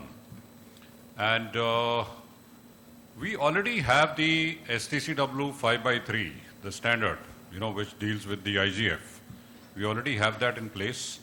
The 2029, when the STCW is expected to be coming out, will not really be different as far as the basic structure and the architecture is concerned. We can start moving in that direction. We look at the basic aspect of knowledge, understanding, and the overall proficiency. Keeping in mind that, yes, we are in a situation where we don't really have enough information available as of today because, as it has been rightly stated, technology is moving at a much faster rate, or at least definitely not at a very slow rate. So we are literally trying to build an aircraft as it flies. So keeping that in mind, we have to look at all the possible aspects which are connected with the overall technology as it comes in. Have a structure which has what is already available. We use that as a starting point, and we keep on evolving. We keep on innovating. We keep on, improving on that continuously. It cannot afford to be a very static model. It has to be a very dynamic model. Secondly, yes, of course, as I mentioned earlier on, challenges also for the trainers. The trainers need to try and get as much hands-on experience as it is going to be possible. That's what I would believe. Yes, I do understand opportunities for that may be limited, but then at the same time, here we are talking about competence. It's not only about knowledge and understanding. We are talking about applying that particular knowledge and understanding there, which is what is going to determine what the final outcome or what the final effectiveness of all this is going to be. We need the seafarers to be able to deal with the various hazards of each of the fuel. We need to change the mindset of all the seafarers. So far, as stated by Mr. Pal also, diesel oil, heavy oil, very dirty fuel. Mindset is like that. But now, the hazards of each of these fuels is completely different. That's where the mindset has to change. And also at the same time, we need to see how the industry, the class societies, flag state, and the trainers, they can get together and try and build up on this in a cohesive way. We need to start off with the IMO circulars, the contents of that, and move ahead together in a very cohesive manner. We have got the various simulator models, which should be able to replicate and mimic what the actual installation would be to the closest possible detail. They should be able to get the required information from the OEMs. Wherever vessel visits are possible, they should be arranged. And of course, the seafarer, when he goes on board, there should at least be a component of about 50% training on board in a very, very structured manner. There should be a mentored level kind of a training there. There should be a record of that training, because ultimately what we are looking at is the overall consequence. We are looking at the competence to avoid all the undesirable consequences. We are talking about consequences which may be very, very significant. The overall frequency of that may be very, very less. So the mindset, the alertness, and the overall understanding and the ability to be able to move in an emergency scenario should be very, very high. Overall, yes, it is definitely a very challenging situation, but I do not think that it is all that challenging. We have met so many challenges in the past. It can definitely be done through a cohesive level of effort between all the stakeholders here. And as I said before, I'll just say that again, it's definitely the right time for India to be able to lead the way and be able to show the whole world how this thing can be done. Thank you. Thank you, Sanjay. Yeah. So, in fact, I would also, since you picked up the topic, what, in your opinion, would be the right blend between, say, in-classroom instruction, digital tools, including simulation and practical hands-on. So if I have to ask for a number, it's a difficult one, but I know, I know you've done your doctorate in this, almost in the same field, so please enlighten the August gathering. Yes, thanks, Kaushik. I was not aware you will be the moderator for this for this session. But yes, I happen to know you very well. When I came to know you were the moderator, then I was expecting all kinds of questions. And, you know, given that kind of a background, I would do my best to handle this. Yeah, I think basically normal ratio between classroom, the digital, and the hands-on training would be about 35, 35, and 30. However, when it comes to alternate fuels, I think the hands-on training component should be a bit more. So I would say it will be about 25, it will be 30, and then balance is all going to be hands-on. Again, I would believe here that for the ratings, the hands-on should be much more. It should be 55 to 60%. For the deck officers, it should probably be, about 30 to 35%. For the engine officers, it should be more, because I think that's where one of the significant changes would be. There would be a lot of hazards, which will be connected with the fuel. There would be a lot of emergency operations required. Understanding of how the fuel behaves when it is going to be run in the entire fuel system is very, very critical. So the engine officers, I would say hands-on would be in the region of about 45%. Coming to the master and also to the chief engineer, I would say about 30%. Focusing more on risk assessment, focusing more on emergency leadership, and focusing more on aspects where there would be emergency shutdowns, or there would be things when the normal operation is not going to be possible. That's how I would say that it is like this. As of today, I think the hands-on operation, as we have already discussed, is somewhat limited. So we have to make do in the best possible way with the digital technologies and the simulators. And as more and more opportunities, more and more infrastructural options are going to be made available, we have to keep on increasing the hands-on training and reduce our reliance on the simulators and also on the associated technologies. Thank you. Thank you. Thank you, Sanjay. I thought you did very well in putting down the numbers. Very nice. Thank you. Thank you. I would request Mohan sir to sort of comment on what Sanjay has to say, because you are actually dealing with the trainers as they come in, and you are assigning them either in-person classroom or a digital classroom or simulators, and you're taking feedback. So how do you see this blend, and what are your comments on this, sir? First of all, speaking after Dr. Sanjay Bhavnani, who has done a lot of research in this field, is very, very difficult. Okay, let me put it in my own way, the way the training should be imparted, the way the trainers should be basically be ready for all the future challenges.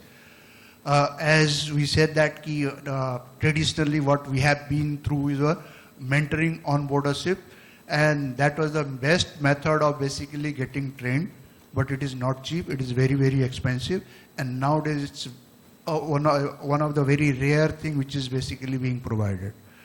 Those days are gone where plenty of time used to be there on board a ship and plenty of people used to be there. Nowadays everybody's got a basically defined role and responsibility. Nobody has got a free time for mentoring anybody, in spite of saying that second engineer, chief engineer, master and chief officer are supposed to be mentoring all their junior officers. So saying that the role of training goes to basically ashore, and that is why we see today so many of your training institutes, and these training institutes have to be equipped for whatever new challenges are coming, and the best to your basically whatever mentoring on board a ship is carried out is by the simulators. But again, simulators are not cheap. Of course, we are in some areas we have been using simulators. Okay, So second option for simulator, what my suggestion would be that we should be using extensively web-based simulators. Web-based simulators, many of your simulator manufacturers, simulator designers, they are already providing it. But in the industry, is still the acceptance level of your web-based simulator is very limited. Where we as a basically institute, IMEI as a training institute, we go by DG Shipping's guideline. Of course, we cannot on our own, basically need and basis, we cannot change the mode of your training. Since training has to be online, offline, and this offline training again within the framework of your what administration basically prescribes, and limited use of your simulator what is out there.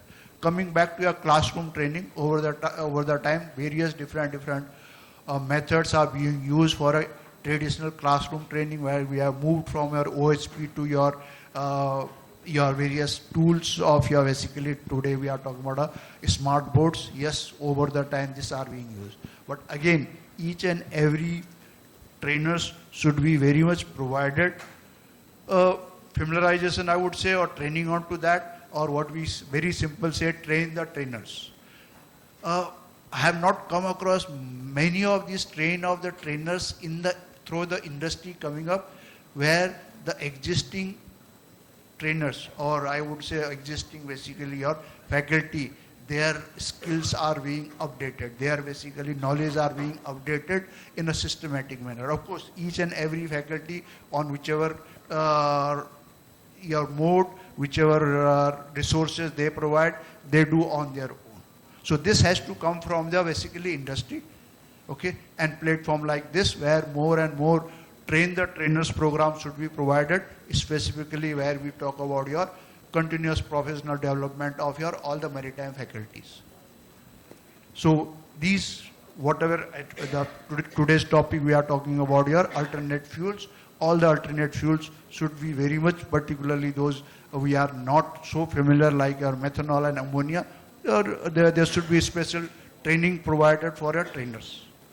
So that's what my basically take about the upgradation of your all the trainers. So once the trainers are upgraded, obviously they are going to impart these knowledge in their classrooms. Right. Thank you. Okay, thank you. Very pertinent point, and which brings us to the question of how do we assess this competency of trainers, and where and how. And Asim, maybe you can answer this for the benefit of the audience. How would we assess competency, and how is it going to be different than what we are doing right now? A bit on that, please.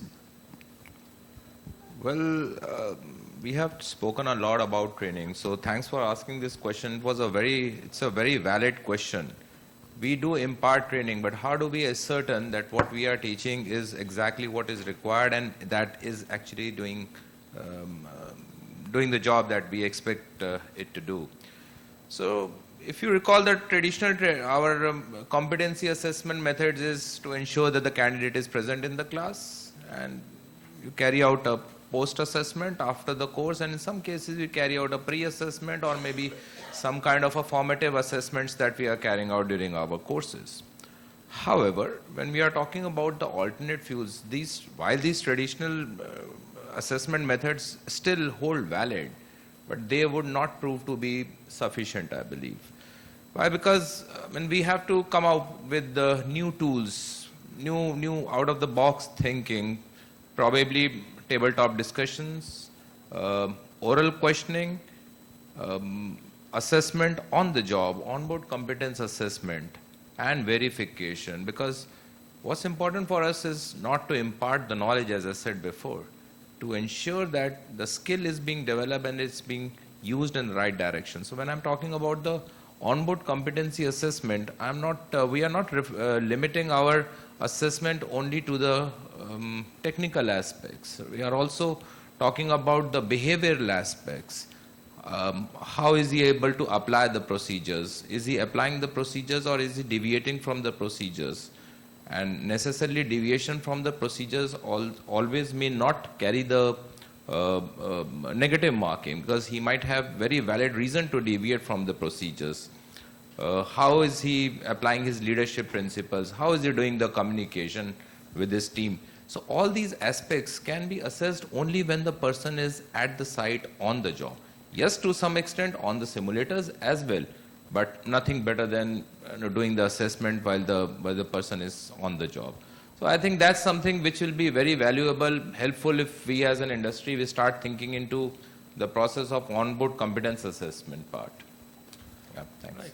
Thank you, Asim. So which essentially means that the trainers will have to go on board and show their competency. Add on what your assessment part. Please. You allow me? Please. When I joined IMEI Training Center, I thought of basically all the trainers, all the faculties, they should also get the real feedback from the candidates, and nothing better than the basically taking part into your examination process of administration, where they are conducting orals, whereas administration very much encourages anybody from a shipping fraternity with a class 1 COC or master vendors to become an external examiner. And this we started with our Institute of Marine Engineer Nerul, where our basically office bearers, they very much allowed 2 days in a month where you can go and do the basically or external examiner, as external examiner oral of the candidates. So this I found very valid reason for reason for getting the actual feedback, what all the MTs are training, how these people are getting trained.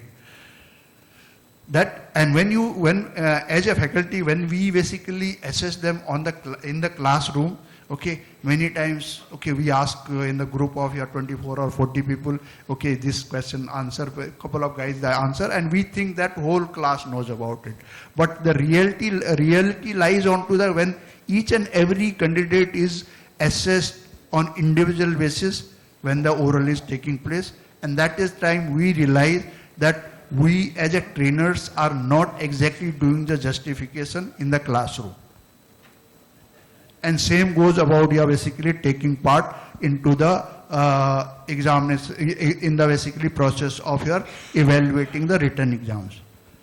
So this why I am basically highlighting, why I basically very much I wanted to add that MTIs, they should give the opportunity to their faculty to take part in this examination process of administration. Thank you. Thank you. Thank you. Time now for questions. So a quick poll. How many trainers do we have in the room, please? Active trainers who are training. Right. So maybe 40% of the room. How many of you use AI tools, digital tools in your training out of this? Yeah, okay. Maybe 1 or 2. Right. So that's really the way to go. Unless if we have to take this any forward, we have to use digital tools and we have to use AI. We have a question. Yes, please. Can we have the mic, please? I think yeah, I think you're loud enough. We can hear you from Ladakh as well. Good evening, all of you. Surprise addition to this, I'm not based in Mumbai, I just arrived in the afternoon, so I popped in. The question basically is going directly to the point. Preparing seafarers for multi-fuel operations, when we are on that topic, I feel that we shouldn't be so worried about it. The reason being, if an engine is already made and the seafarer has to use it, they must have done a lot of R&D on that. Both the cons, the risks or whatever. So, isn't it that we get a lot of information from there which we just have to impart as to what are the risks, do's and don'ts, and things like that? And I feel because this is not just 3 years, somebody mentioned 3 years or something, it's good about 5-7 years that, or if not more, that we have been talking about this. Another question which was there in my mind is, are there engines, ships already on these fuels? If they are, we have first-hand information. If the engines are already made, then how are the things going there? and more from the manufacturer of the engine that we get this information. And I think we are a little late if we are still thinking how to prepare them.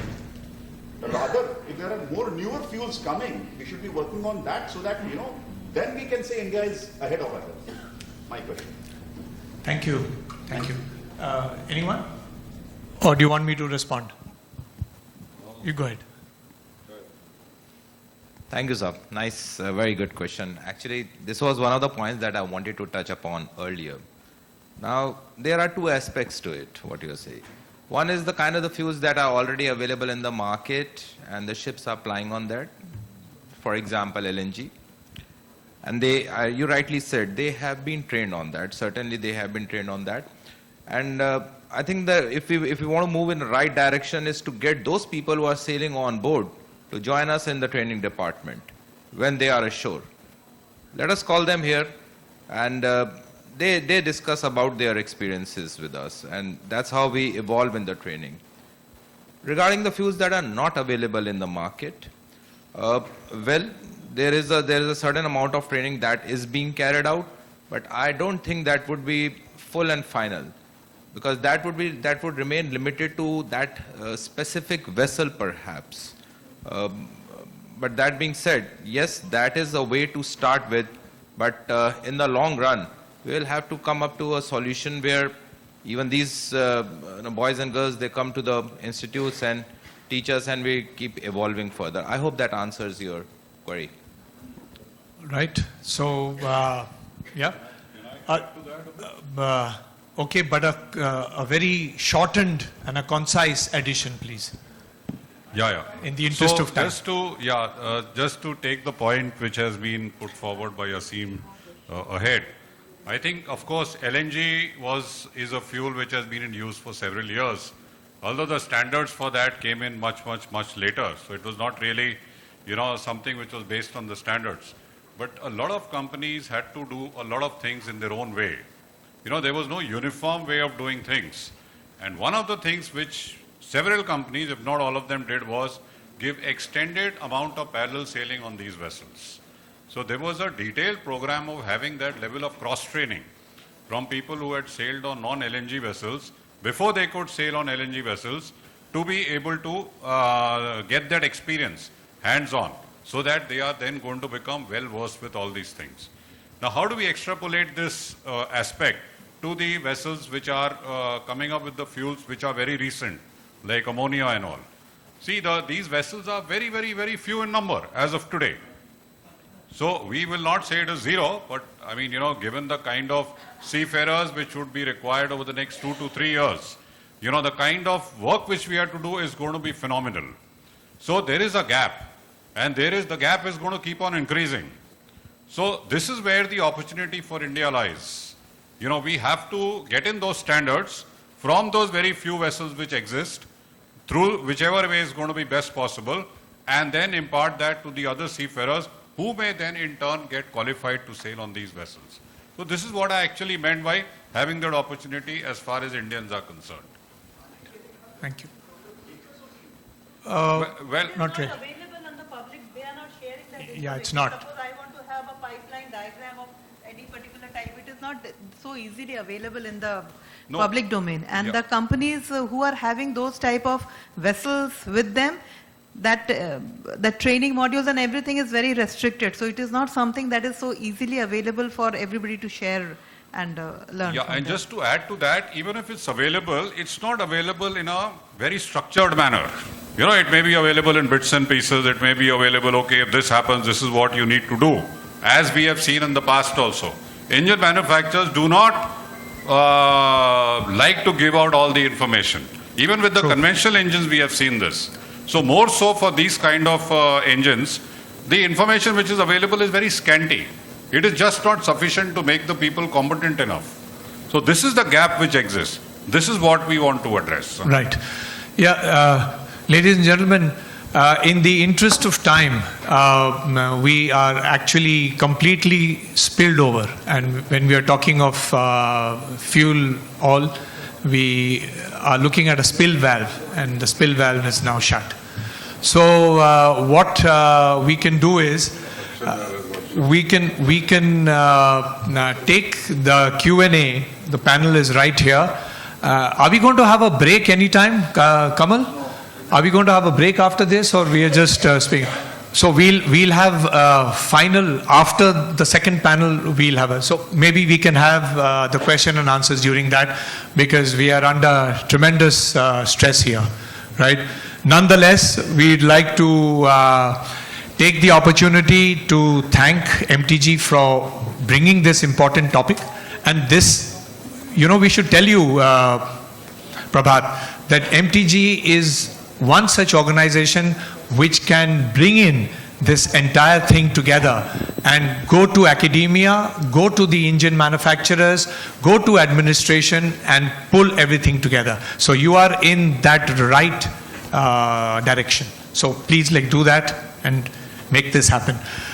A big thank you to our panelists for giving your valuable time, and we would be available to answer in whatever capacity we can. If not, we can always come back on an email to you. Thank you very much, ladies and gentlemen. Thank you very And also thanks to our moderator for doing an excellent job. check. Thank you very much, Kaushik. Check one. Certainly, check. Kaushik sir. Excellent. Thank you. Check one. Check one, yes. Thank you very much, Mr. Seal. Wonderful job you've done, and I think the audience stands enlightened, awakened, etc., from all that we've had from you. So I'd like to invite Captain MP Bhasin to please come up and do the honors. Please felicitate our panel over here.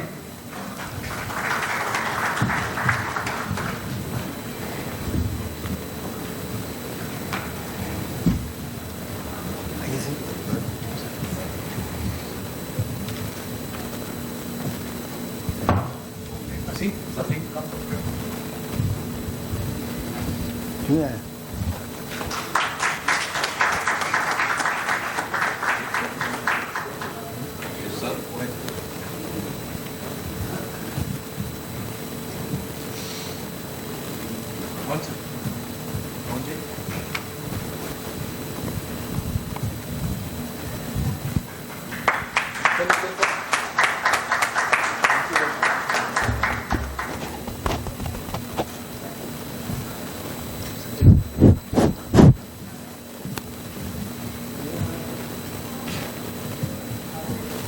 Thank you, sir.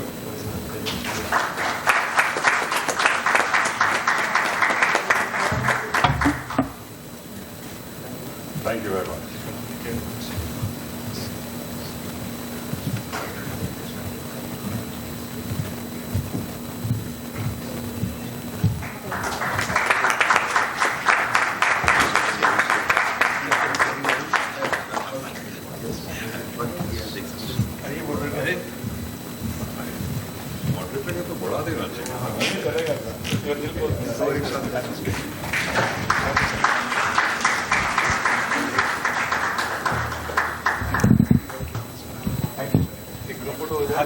आइए सामने आइए please असीम पहुंच मैं आगे आ जाऊँ तो कोई नहीं आएगा आप जब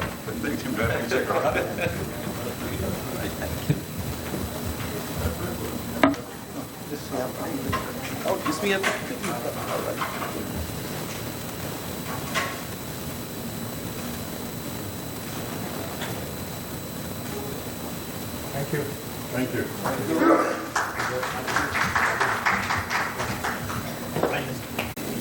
AI enhanced training, balancing digital and practical skills. We have Captain Pankaj Kapoor, Managing Partner, Quadrant Legal, to deliver this second keynote insight. Please put your hands together for Captain Pankaj Kapoor.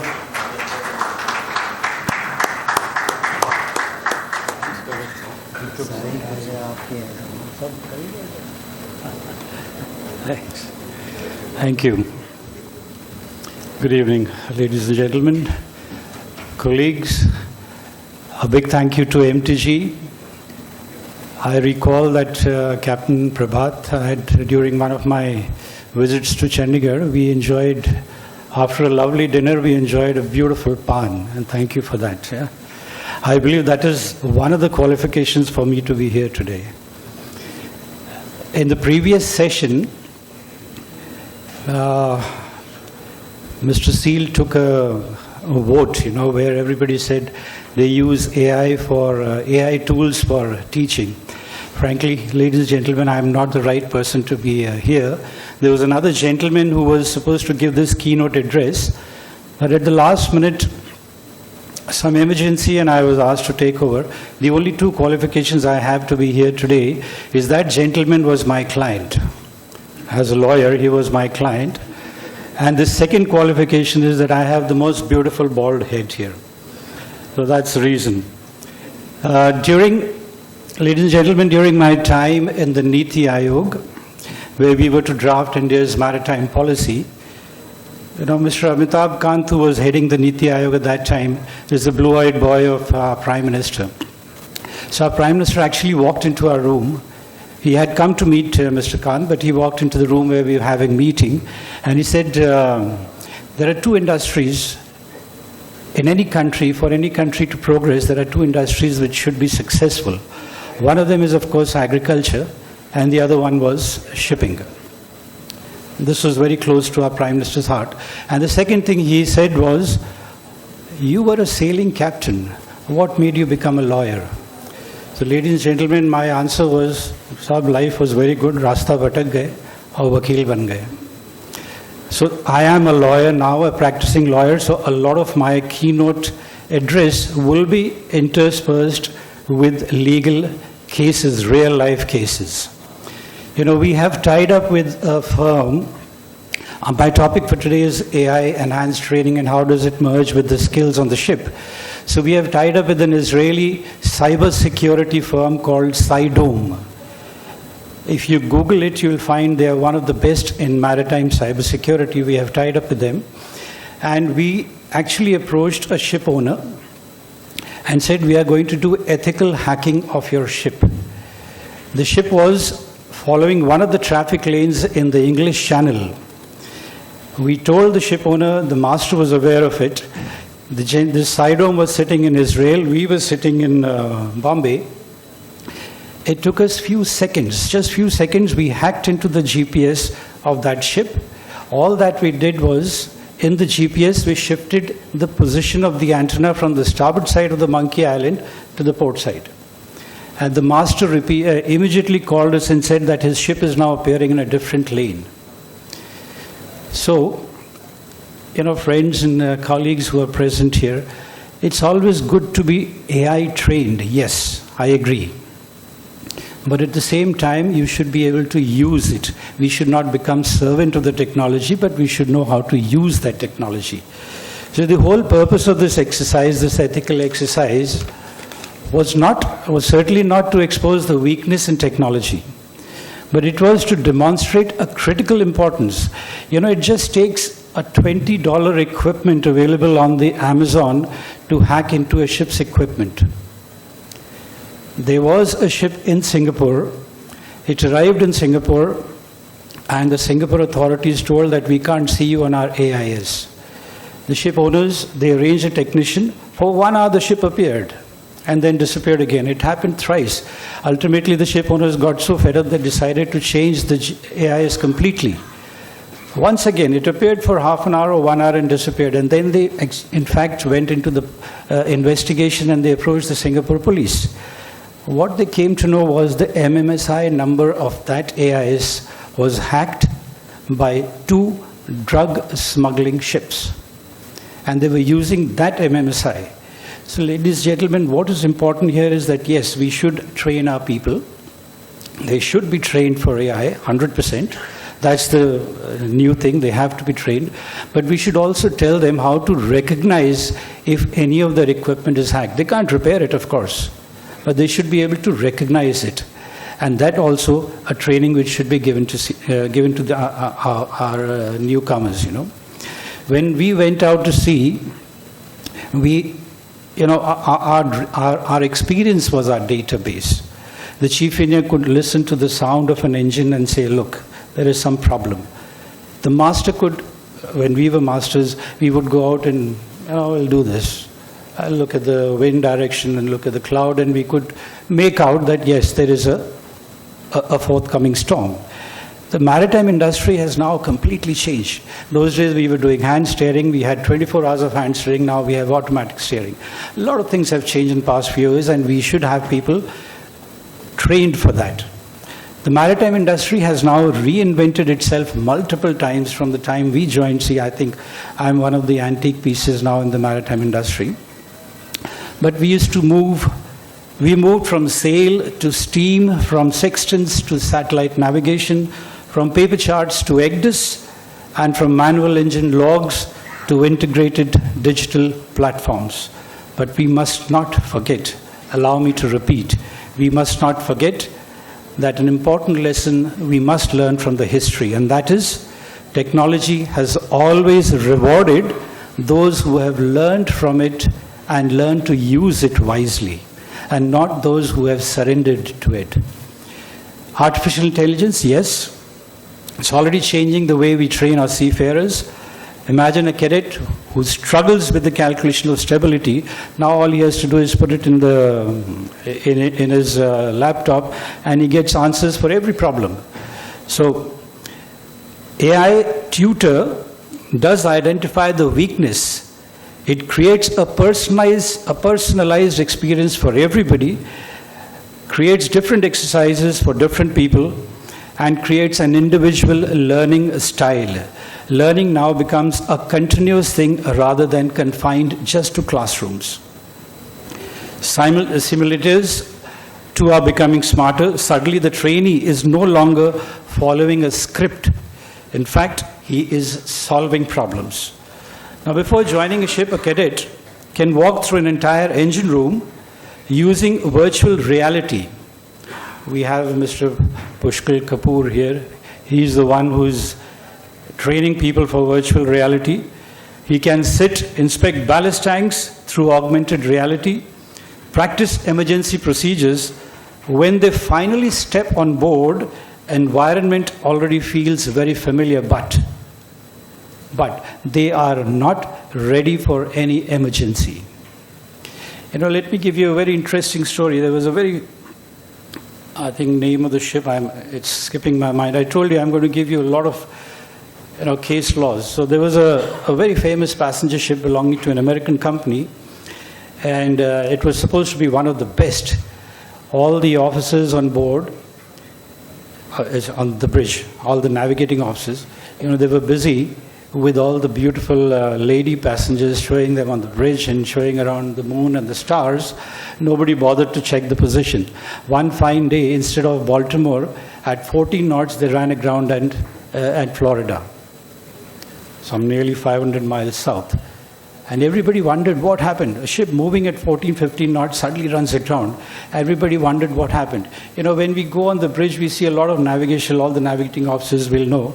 On the bridge, there are a lot of navigational equipments kept in located at a single place with a lot of wires behind that. So one of the AB, he thought he was very smart. He lifted up all those wires and started cleaning with the paintbrush, removing all the dust. And in the bargain, the GPS antenna connection became loose. As per the DR, whenever the order was given, the ship would keep altering till one fine day, early morning, around 9:30 or 9 o'clock, they realized that the massive ship, one of the best passenger ship, runs aground. Instead of Baltimore, it runs aground off Florida.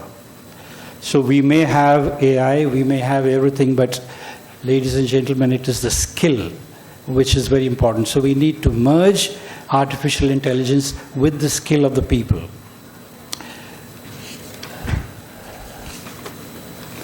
I know we have been told a number of times that our Vande Bharat is running late. For the last 10 days, we know that because of rains, a lot of trains are running late. Because of trains today, our session here is running late.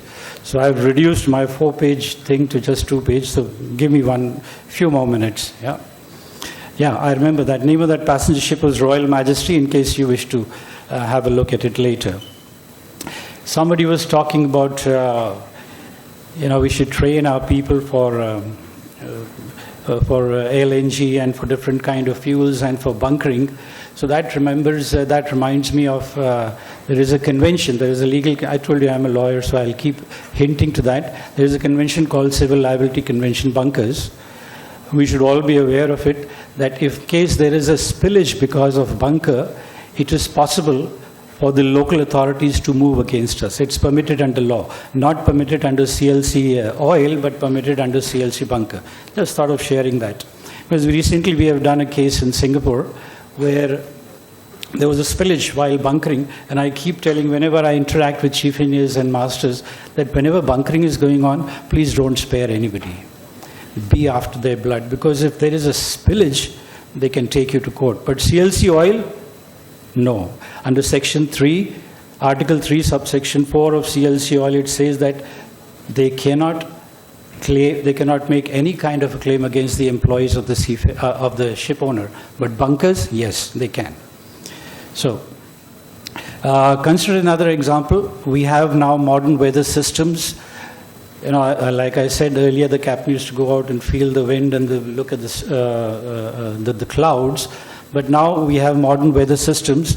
They give you the voyage data, they give you the currents, they give you the forecast, and we know what kind of a weather we can expect. And that, ladies and gentlemen, once again I'll bring you back to another case law of a ship called Hill Harmony. Very famous case. The ship was on a continuous run between west coast of USA and Japan, non-stop, just going up and down. And one of the voyages, the master experienced terrible weather. And at the end of the voyage, he said, very bad weather, and the charterers arranged weather routing services.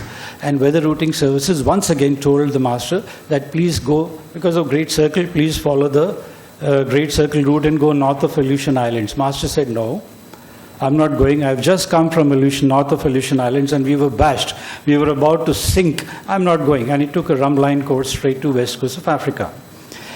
And they reached about 1.5 days late. There was a case filed against the ship owner and the master for $60,000 that you have delayed the ship. And they said, why? He said, well, I've got my overriding authority and I can go like that. That's what is given in ISM, overriding authority. It's my overriding authority. And the matter went to the court, and for the first time, court actually defined what is overriding authority. We have the ISM manual. It's all on AI, it's all on everything. You know, it's all digital now. There is a duty given for second engineer, 4 to 8, for third engineer, 12 to 4, and for, and their duties are also mentioned. But for the captain and the master, just one line, overriding authority. But what does it mean? When does the overriding authority of a master trigger? When does it kick in? And for the first time, despite all these weather routing services, the master was 1.5 days late. He said, it is my overriding authority. And in the case of Hill Harmony, the court for the very first time defined what is overriding authority. And they said, whenever the ship is in danger or imminent danger, that is the time your overriding authority triggers in. You can't say that I had bad weather 15 days back and hence I am not going to go north of Aleutian Islands. So why I bring these case laws is that despite all these AI tools available to us, it is the skill and the experience of the chief engineer and the master which is very important. We are now running in the month of, today is 1st of August, in I think November, October or November, we were approached by one of our clients, a big ship owner. He says their ship is stuck in the Taiwan Strait. Somebody has hacked into their boiler system and it is now flashing. We have control of your boiler. It's an automatic boiler. They had a problem with that. They approached the manufacturers who sent the digital correction of the boilers on the ship's email. They took it on the pen drive, put it on the boiler, and they got the screen. We have control and pay us so much. Ladies and gentlemen, it's good to be trained in AI. But our practical experience and practical skill is also very important. And that's the topic for today, merging these two things together. Experience teaches lessons that cannot be programmed by AI. And finally, towards the end, I'll just give one more case law. Not one, rather please bear with me for another 5-10 minutes. I'll give two case laws.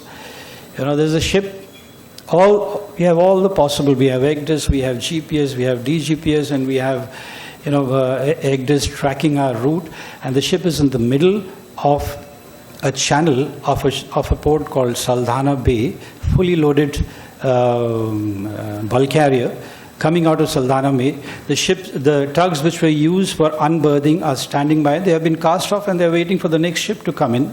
And suddenly, the ship's engines fail in the middle of the channel. Despite all the equipment available on the ship's engines failed. Now, master has to take an immediate decision, and that is the time his skill came into picture. And name of that ship, ladies and gentlemen, is Cleopatra Dream. And that is the time he had to take a decision. Matter went to court, and of course, whether it was a salvage operation, but that's not the topic for today. And finally, to end with one more case law, a very famous case which went on for nearly 12 years. And the name of the ship is CMA CGM Libra. It said that a faulty passage plan, there is under Hague rules, Hague-Visby rules, and marine insurance, there is a line which says that a carrier and the ship is not liable for act, neglect, default of the master in navigation or management. But this is the first time after 12 years the court decided that you may have all the equipment, but a faulty passage plan can make your ship unseaworthy. So ladies and gentlemen, despite all the training, we have to merge AI training along with the experience of the people on the ship. Thank you very much. I wish this session a very, very successful and MTG a fantastic future. Thank you very much.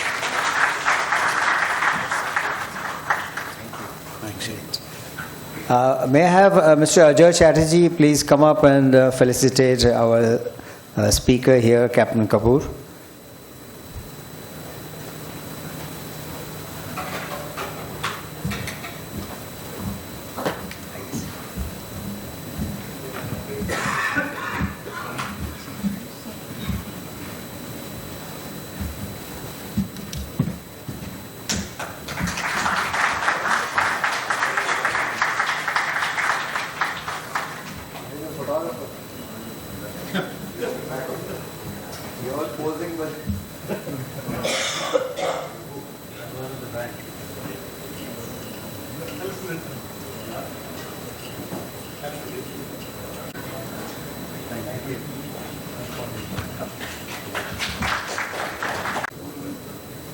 Building training capacity is the topic which is to be moderated by our very own Mr. David Birwadkar, Chief Strategy Officer with NavGuide, and he is also our, where is?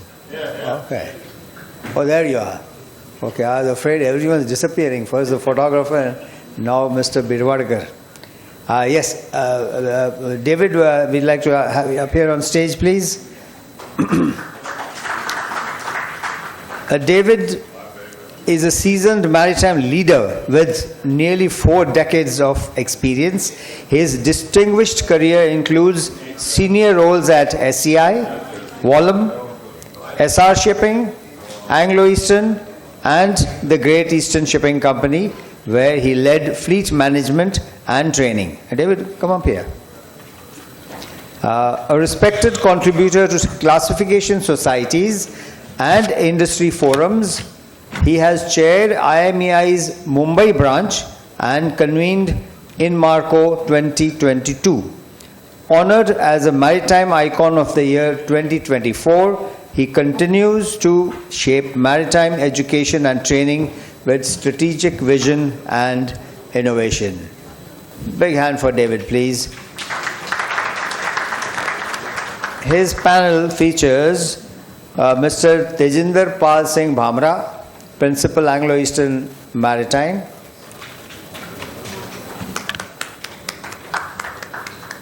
Captain Gaurav Chhabra, CEO, Pragmatic Marine Solutions Private Limited.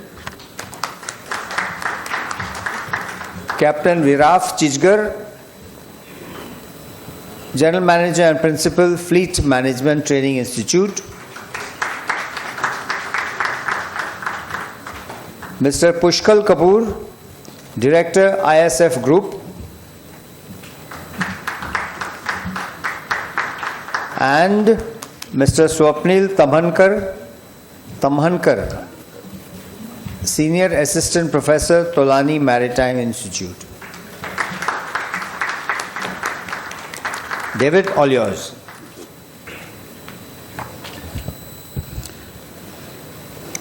By my clock, for the actual time my session has to finish, I have exactly 5 minutes, five panelists, so 1 minute each. Anyways, good evening, ladies and gentlemen. As we celebrate the 15th Foundation Day of the Maritime Guild, it is my privilege to moderate this session on faculty simulators and training resources, building training capacity. The maritime industry is witnessing one of the most significant transformations in its history.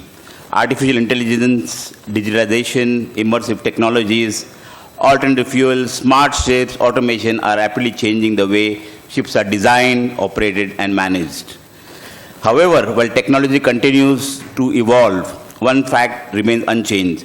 Ships may become smarter, but they will always depend on competent, confident, and well-trained people.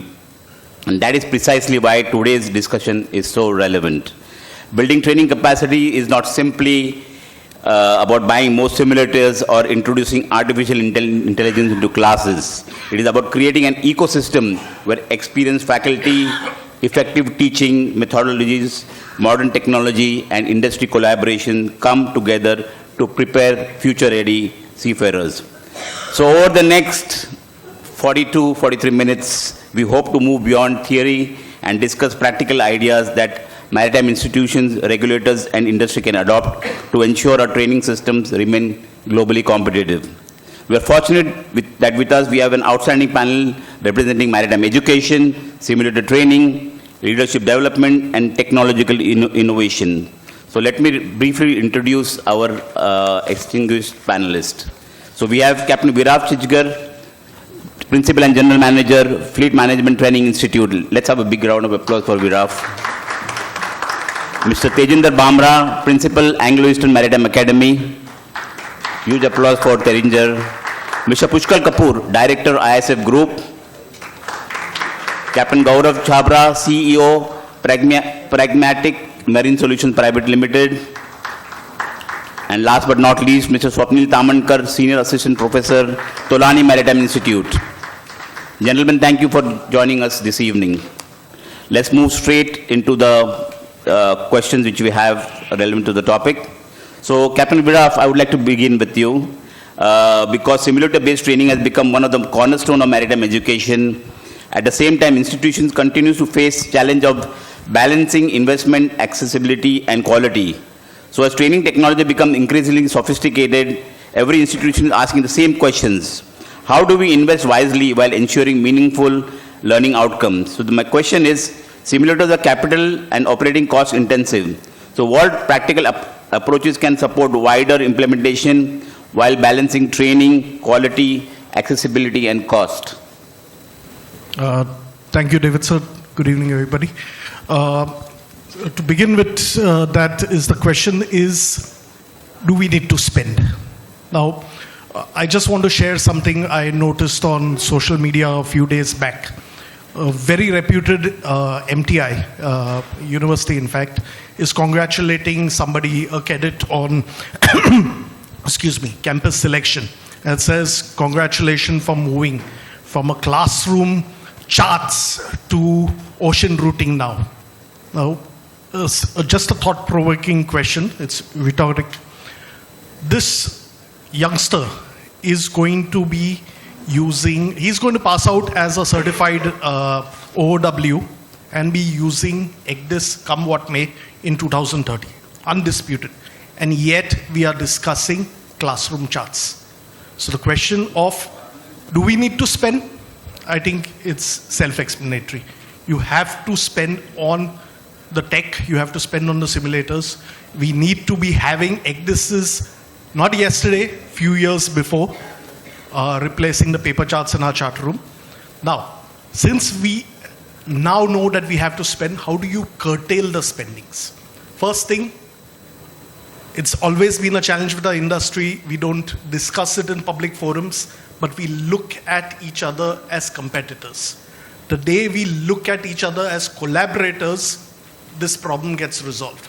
Classic example, we had a lot of speakers in the previous panel talking about dual fuel engines. Mega is one of them. It's already out of production. It's already replaced by the manufacturer by the next series. There's just going to be a handful of ships. Would you need to have a Mega simulator? Yes, because there are ships floating ashore. Do you need to have several of them? No, we have already invested in Mega, knowing fully well it's out of production. Why would somebody else want to spend that money all over again? Why not collaborate? You have footfall, you have a regional footfall, we have only a single destination presence in Belapur's got a notorious this thing, but we are off Belapur, we are in Seawoods. No offense to anybody based out of Belapur, but somebody brought it up in the previous sessions, that's why. But we are in Seawoods. But the fact of the matter is that why would somebody want to replicate that? Why not collaborate? We have surplus, we have people who need training which is not available at our institute. I would like to collaborate with somebody else who has that. Invest on a regional basis. Invest on a collaborative purpose. Make a consortium. It's not difficult. MASA has its own 2 sessions, training academies. Why would MASA members not collaborate together with each other? That's the easiest and common sense solution to keeping costs down. Next is, of course, we have been as an industry obsessed with full mission simulators because those were the first in the market. They've been around for decades. Do we really need full mission simulators for everything? Not really. Scale it down, one level lesser, it's already there. Content-specific simulators, liquid cargo handling, etc. Scale it down to one more level below. Cloud-hosted simulators. In between, I think Captain Gaurav will talk about VR simulators. That's also, I will leave it to him because he's the expert on the subject. But between them, there is a VR-based simulator solution. Cloud-hosted simulators. 6 years ago, thanks to this gentleman, with his partnership with his former employers, we were one of the first people, possibly the first globally to introduce cloud-hosted simulators. The entire segment of critics were people who had not experienced it. It's for a business case, it's for a particular target audience. And more so, why should everybody invest in cloud-hosted simulators? Volumes. One simulator can be replicated into 100 instances. What is the benefit? Not just CapEx, we'll talk about quality, later the panel will be talking about consistent, standardized quality, which can be upgraded on a moment's notice. You can't do that with a physical simulator. And finally, does everything need to be driven with a human instructor? Not really. As we progress through this panel, I'm sure a lot of people in this panel will raise this, but it can be an AI-led experience. Simulators, Cloud Simulator, VR, for a particular type of individual, for a particular type of training, with no human beings involved in it. That is the way you stagger as per the training need, as per the objective, and not because IMO 1.22 was launched in 2023 as a third version after 21 years of revision 2. Because it's so rigid to a document which was 21 years into revision, and it's not a dramatic revision, that we have lost focus of the fact that it has to be driven by outcomes and not as per AA, BBCC or tick list. Beyond this, there are, and the discussions will reapin these discussions and arguments as to how you can scale down on recurrent cost. Cloud simulators has absolutely no recurrent cost in terms of maintenance. The digital asset belongs to the vendor. Okay, how you can increase the output through AI for the simulator operator and increase his or her output, and that is where when we approach DG to increase the working hours, that is a valuable argument you can put. When the simulator, when the trainer is AI assisted, he or she derives more output.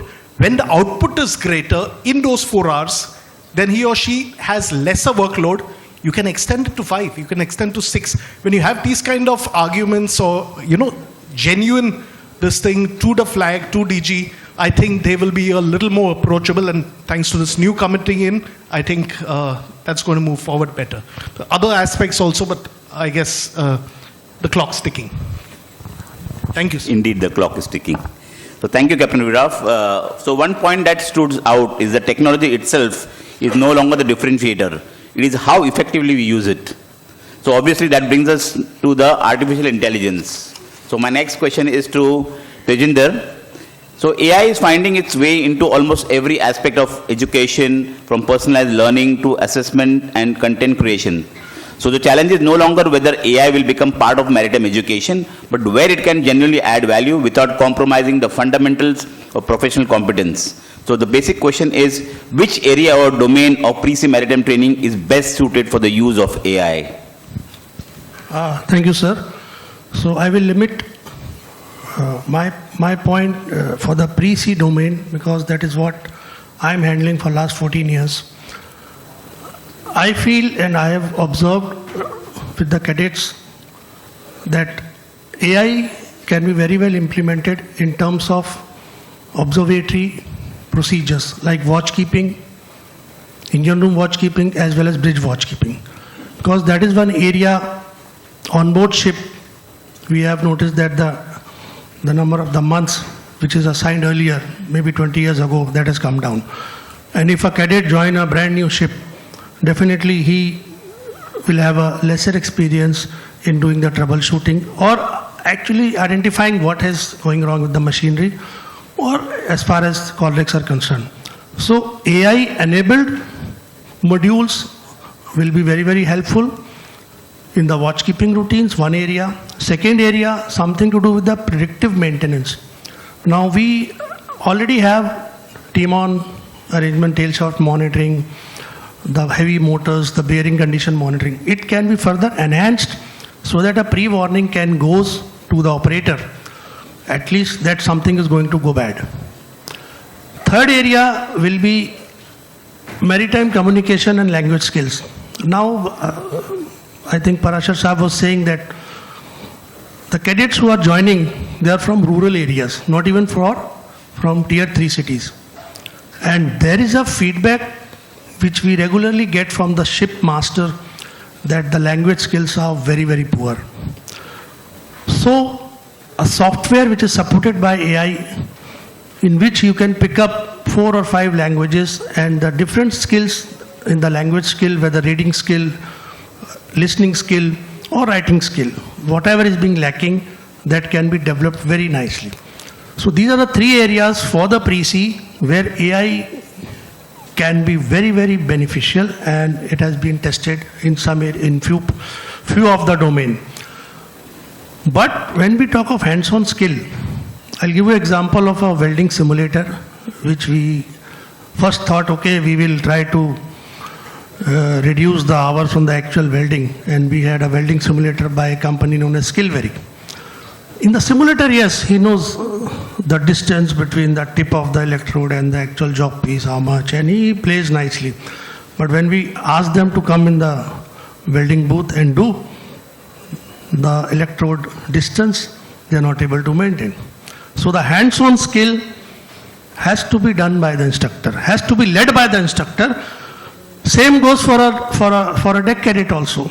He must know how to repair a defective valve of a deck fire line.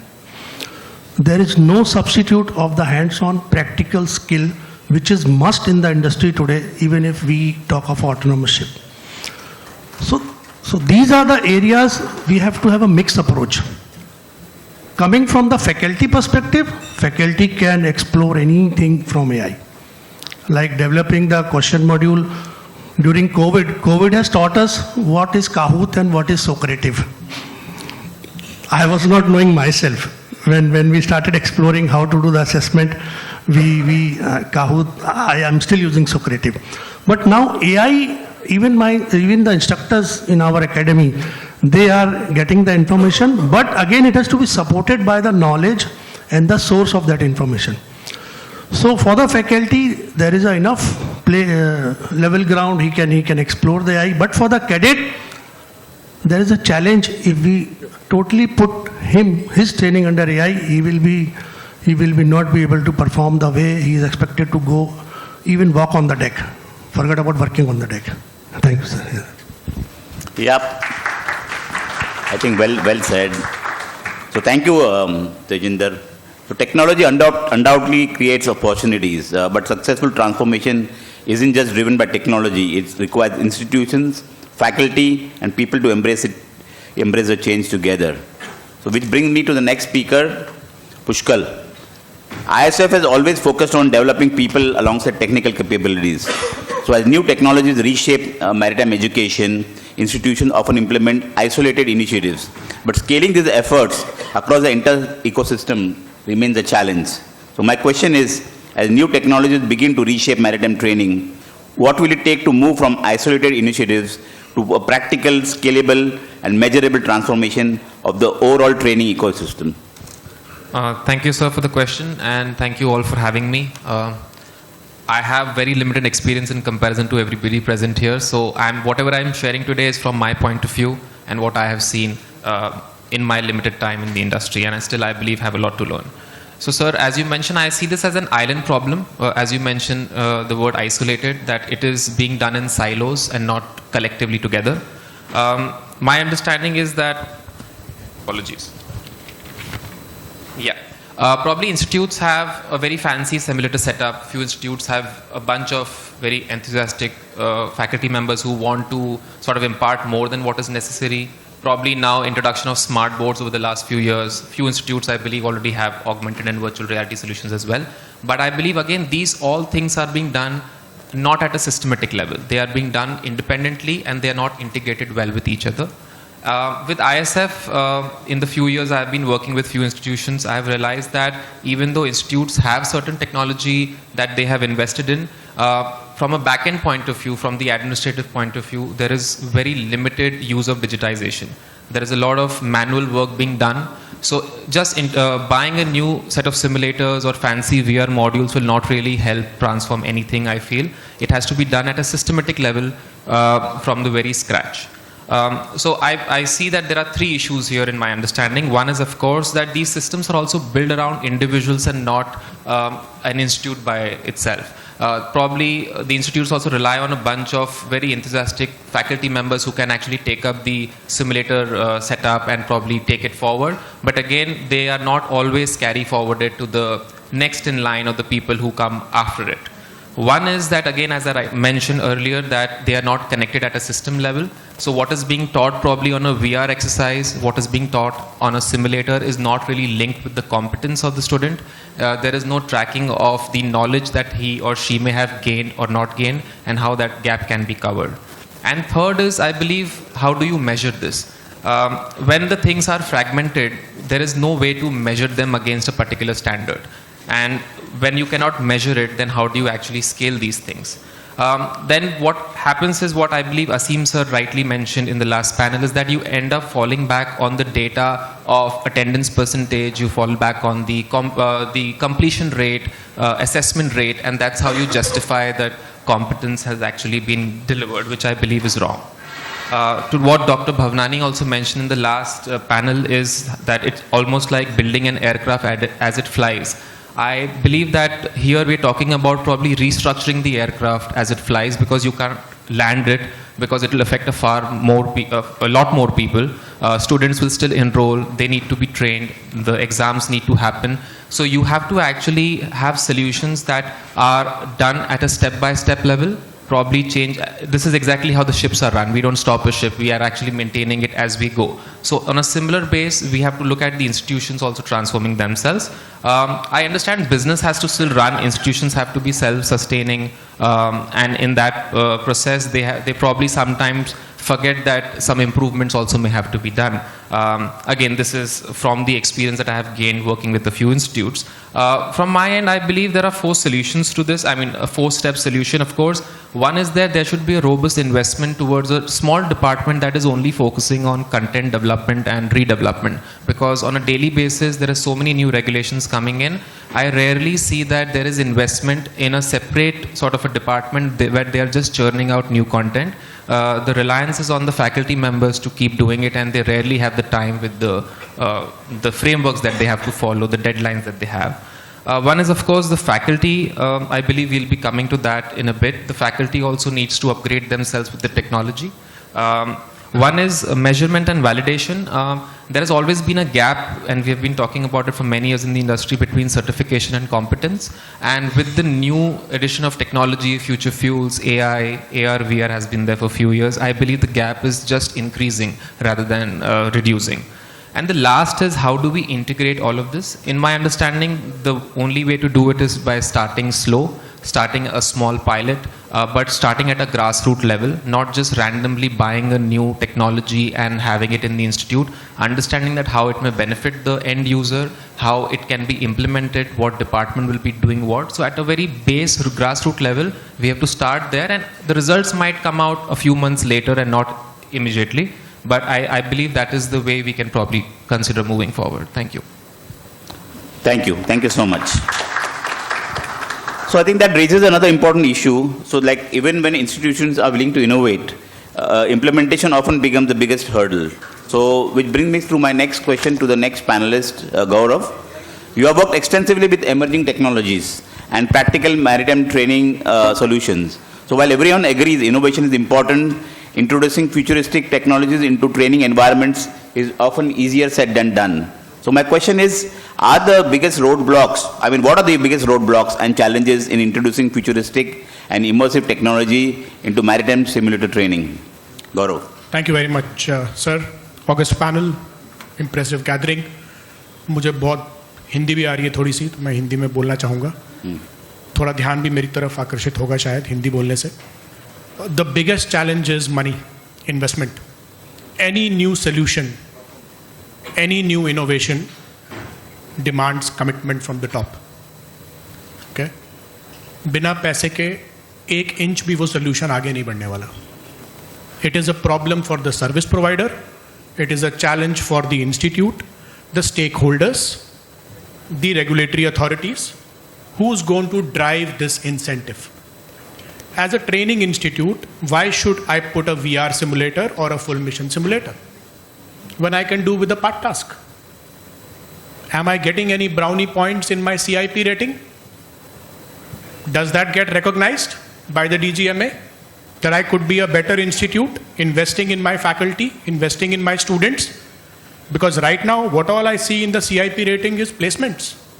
My CIP rating goes down very fast if I'm unable to place students, which is out of my purview anyway. It's the company's responsibility, who has already issued a sponsorship letter. So I need incentive as a stakeholder. Can somebody try a pilot, not at the full cost, but at half the cost? Appreciate my effort for product development? These are my questions to the stakeholders. Why should I invest in creating new products and services when I know that the industry is going to talk about it on panels and then forget about it?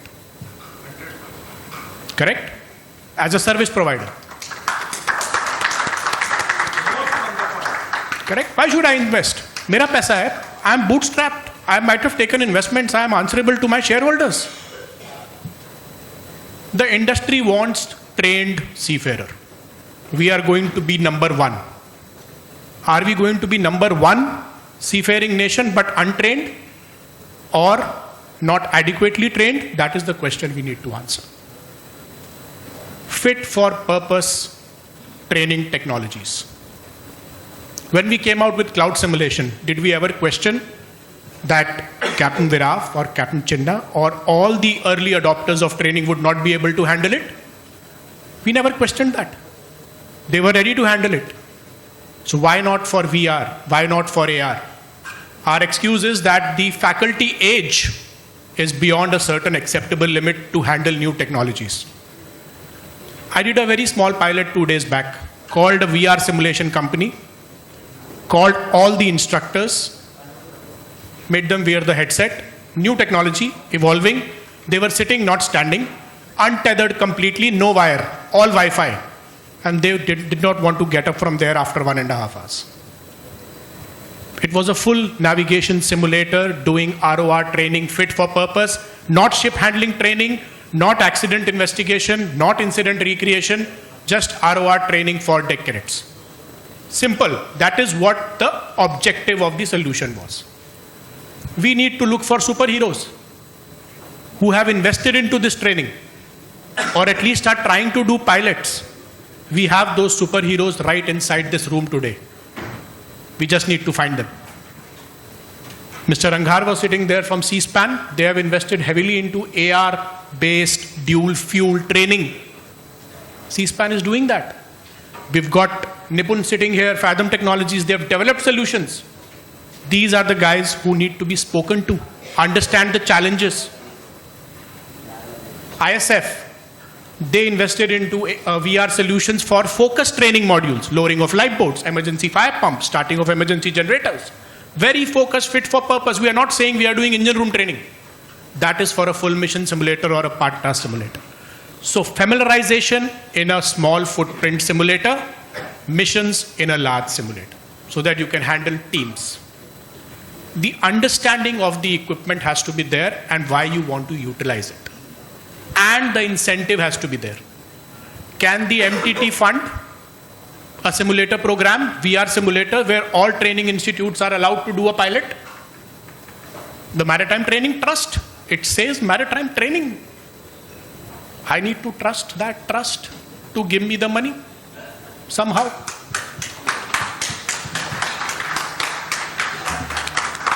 It's a pilot. The VR set will move between training institutes.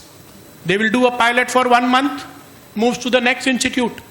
Whoever thinks he wants to invest in a solution and somebody wants to incentivize it, please go ahead. At least allow the service provider an outreach program. That is all I want to say. The resources, the money needs to be there. The intent is there. काम से हम डरते नहीं, काम हम करते नहीं. Simple है. Thank you. So as a moderator, my comment to this is आपने दुखती रख पे हाथ रख दिया. So we have spoken about institutions, we have spoken about technology, but ultimately everything boils down to the learner. And which brings me to the final question of this round. Swapnil, today's cadets are digital natives. Many arrive at maritime academies having grown up with smartphones, gaming platforms and AI, but with no seagoing experience. The challenge for educators is ensuring technology enhances seamanship rather than replacing it. So my question is, for pre-sea cadets entering the industry as digital natives with zero sea time, how do we adapt our engine and navigational simulators to first help them master foundational seamanship and operational instincts before layering on complex automation and alternative fuel, so that we build true mariners rather than digital button pushers? Thank you, sir. Good evening, ladies and gentlemen. My particular answer will be related only to the undergraduates, the cadets, which I am training for the past 4-5 years right now. And yes, the problem and the troubles are very much there. You give a very sophisticated, high-level hardware, the softwares and all, and they are really good in swiping the screens. Excellent job, okay, over there. They navigate the software, other excellent, 100 on 100. Yeah. What have you learnt with this? Zero. Okay, so just by swapping screens and to find out the underlying how to settle scores, or if you give a scenario based questions where you have to go and learn something, they have very nicely understood where to click, what all to clicks, how many times they have to click, and get the perfect 100 out of 100 marks in each and every exercise thrown at them. So that is the excellent training, because at the end what we do, We just take a printout. We find out that he has done a very excellent job. He has understood everything, and that is the biggest problem because the simulators are what we can say in a very clean, air-conditioned, sometimes carpeted atmosphere, and then you are suddenly, that particular undergraduate is thrown on a vessel. It's noisy, full of diesel oil, right? He is not able to rely on any kind of instincts, and that is where that entire foundational structure gets a cadet gets the first reality shock that it has nothing what we have learnt it from simulators. So the whole understanding was please make your simulator modules, the lecture plan, exactly what you are supposed to do.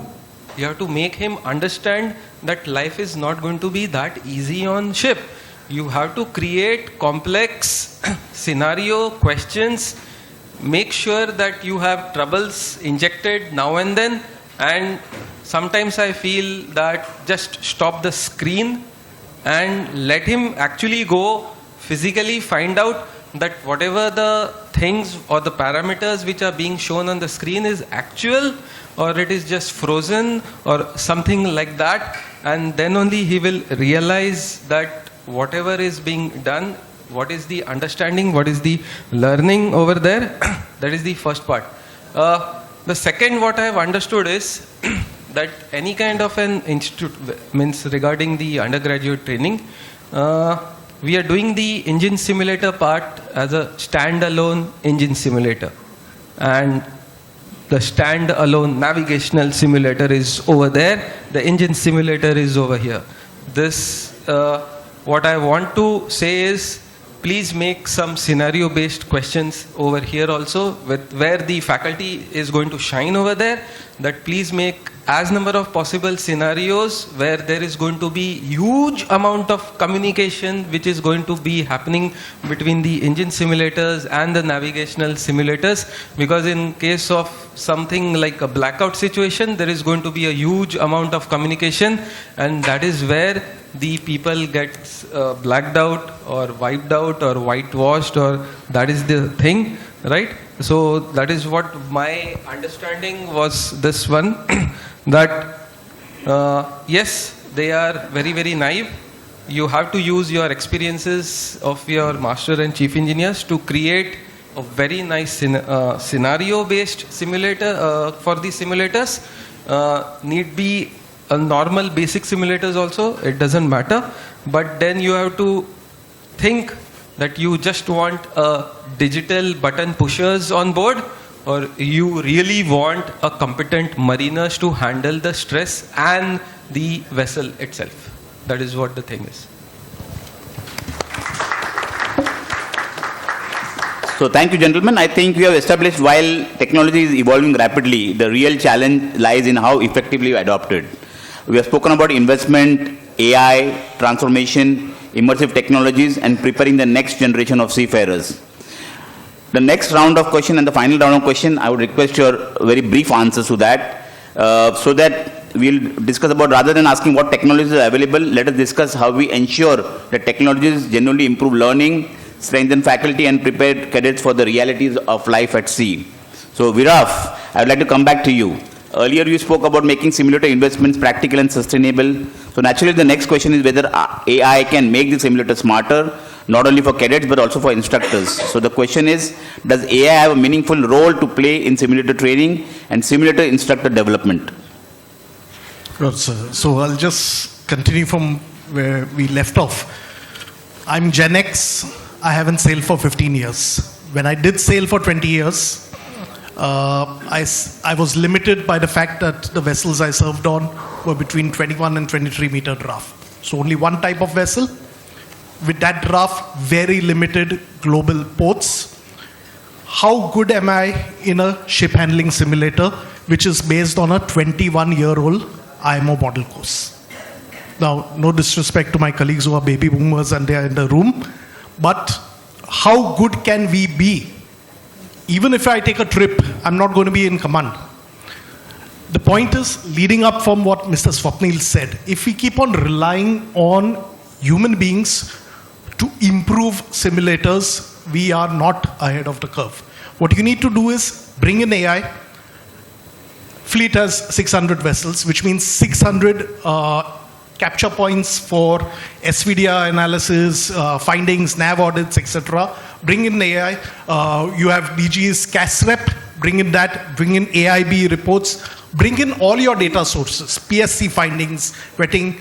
You have weather routing services. Okay.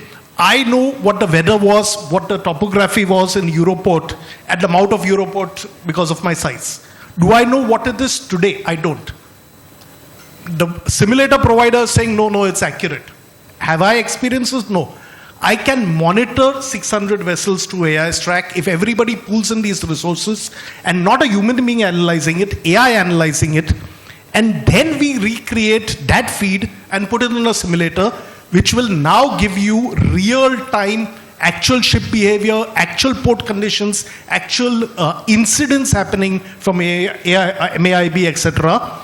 And then the simulator is truly in sync with what is happening today. And when you have that as an entry point on your simulator, the exercises can be dynamic, the exercises can be randomized, the exercise can be audience specific. Level of competency, level of challenges it throws to a third mate, level of challenges it throws to a master who's doing BRM for the 5th time, can be compromised or customized through AI. Same goes in for AI-based helping on checklists, on analyzing student behavior, how students behave with somebody looking over their shoulder, and AI remotely, discreetly monitoring their performance with, of course, AI is supplementing the, please don't get me wrong, AI supplements, improves on the faculty and the simulator, handles the workload partially for him or her. It does not replace. But all this is done AI-driven. We also have been using a lot of these solutions, not just for training, but also for assessment.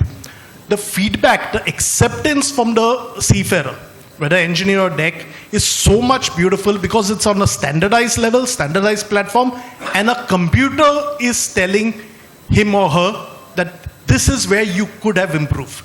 Imagine me, 15 years not sailing, telling a master who's just sailed in April, oh, you could have done this better. What is the level of acceptance? So when you have that, it is a fantastic tool. Yes, AI will help the simulator user. No, it's not so challenging to retrain or to upgrade the simulator faculty, etc. because AI will only assist on the current role.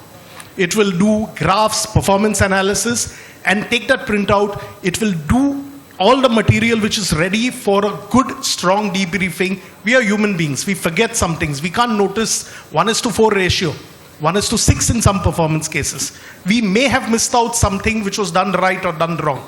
AI is capturing all this, summarizing all this, and a stronger debrief, stronger assessment, which is assisted by AI. So it's not going to be very challenging for any age, any generation of simulator operators when AI steps in. AI will assist on them. It's not going to be challenging to do the transition. That's pretty much what I have to say briefly on the subject. Thank you, Viraf. So I think one message is becoming very clear. Technology will only be successful as much as the people implementing it, which naturally brings us to faculty development. So Pushkal, I think throughout this discussion we have spoken extensively about technology. Yet technology alone never transforms an institution. People do. Faculty members are expected to embrace AI, immersive learning, new fuel, digital twins, evolving regulations, all while continuing to teach effectively. So my question is, are we investing enough in preparing maritime faculty for new training technologies, or are we assuming instructors will simply adapt on their own? Thank you for the question, sir. And I believe we all know the answer. It's no. I believe, with my experience again, we are not investing, and faculty development is probably one of the most under-invested areas of the maritime industry. I like to believe that I've been a more or less curious student, and I feel that not just with technology, but I feel that even faculty members who would like to innovate certain teaching methodologies, I believe not always they are rewarded in institutions. One of the instances was when I was doing my pre-C about 15 years back. There were faculty members who used to bring actually basketballs, footballs to actually teach us what celestial navigation looks like in a 3D scenario and not just show it on the screen. People used to make those dummy ships with certain dusters or other things to actually show ROR scenarios, and with time they unfortunately lost interest because they were not recognized and they were pushed to finish the syllabus in time. And again, the focus was to probably finish the syllabus rather than impart knowledge. That is the same case today with AI, I believe. Also, I believe the instructors are left to probably adapt themselves. Even when there's a new simulator being installed, probably there's a 1 or 2 day training being done to sensitize the trainers for the new technology. And we don't really know if they have understood all of it, and then they're expected to just go out there and train the students. Also, there is, with regards to the Train the Trainers program that is prevalent in the industry, for a few weeks of training, there is no revalidation whatsoever. So somebody could have been probably done their TOTA training many years back or decades back, and they are still at that level without any revalidation, even though seafarers are revalidating their COCs every few years. So I believe both have to put equivalent effort from an institute point of view. If there is a regular training happening for the cadets or the students, there should be regular sessions on a monthly, annual basis to also ensure that the faculty is sort of enhancing their skills, and at the same time faculty should also understand that they need to sort of be right up there rather than just doing what they have been doing for many years. Yeah, so that's my take. So thank you. Thank you. So that brings me to another challenge with every marine institution, maritime institution is facing. Like, even if technology is available, who will teach it? So Gaurav, I think you are the best one to answer this. Across the industry, faculty hiring and faculty retention continues to remain major concerns. Without experienced instructors, even the most sophisticated simulators become underutilized. So the question is, faculty hiring and attrition have remained persistent challenges. What practical steps can be taken to improve the acceptability of teaching as a career and ensure that high quality trainers remain available to maritime institutions? Thank you, sir. The answer still remains the same. Money. The faculty has to be paid well to understand, be interested in the teaching activities and adopt the new innovative solutions. I also work very closely with the Pre-C Training Institute, and I don't oversee that process, but I overhear that process. And the main challenge is what's the remuneration? And what are the working hours? And what are the additional responsibilities? And when you quote that figure, which is an industry average, you don't quote less than the industry average ever, they say, "Acha to jaat pe chala jata." Why should I teach?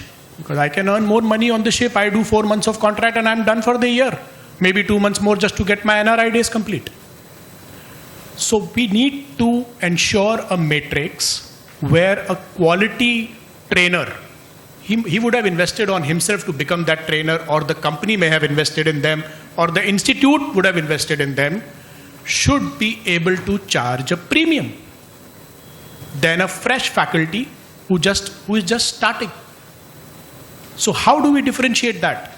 Everything comes down to the fees being collected and the ROI on that. Correct? Then there are simulators, equipment, hardware, extra expenses.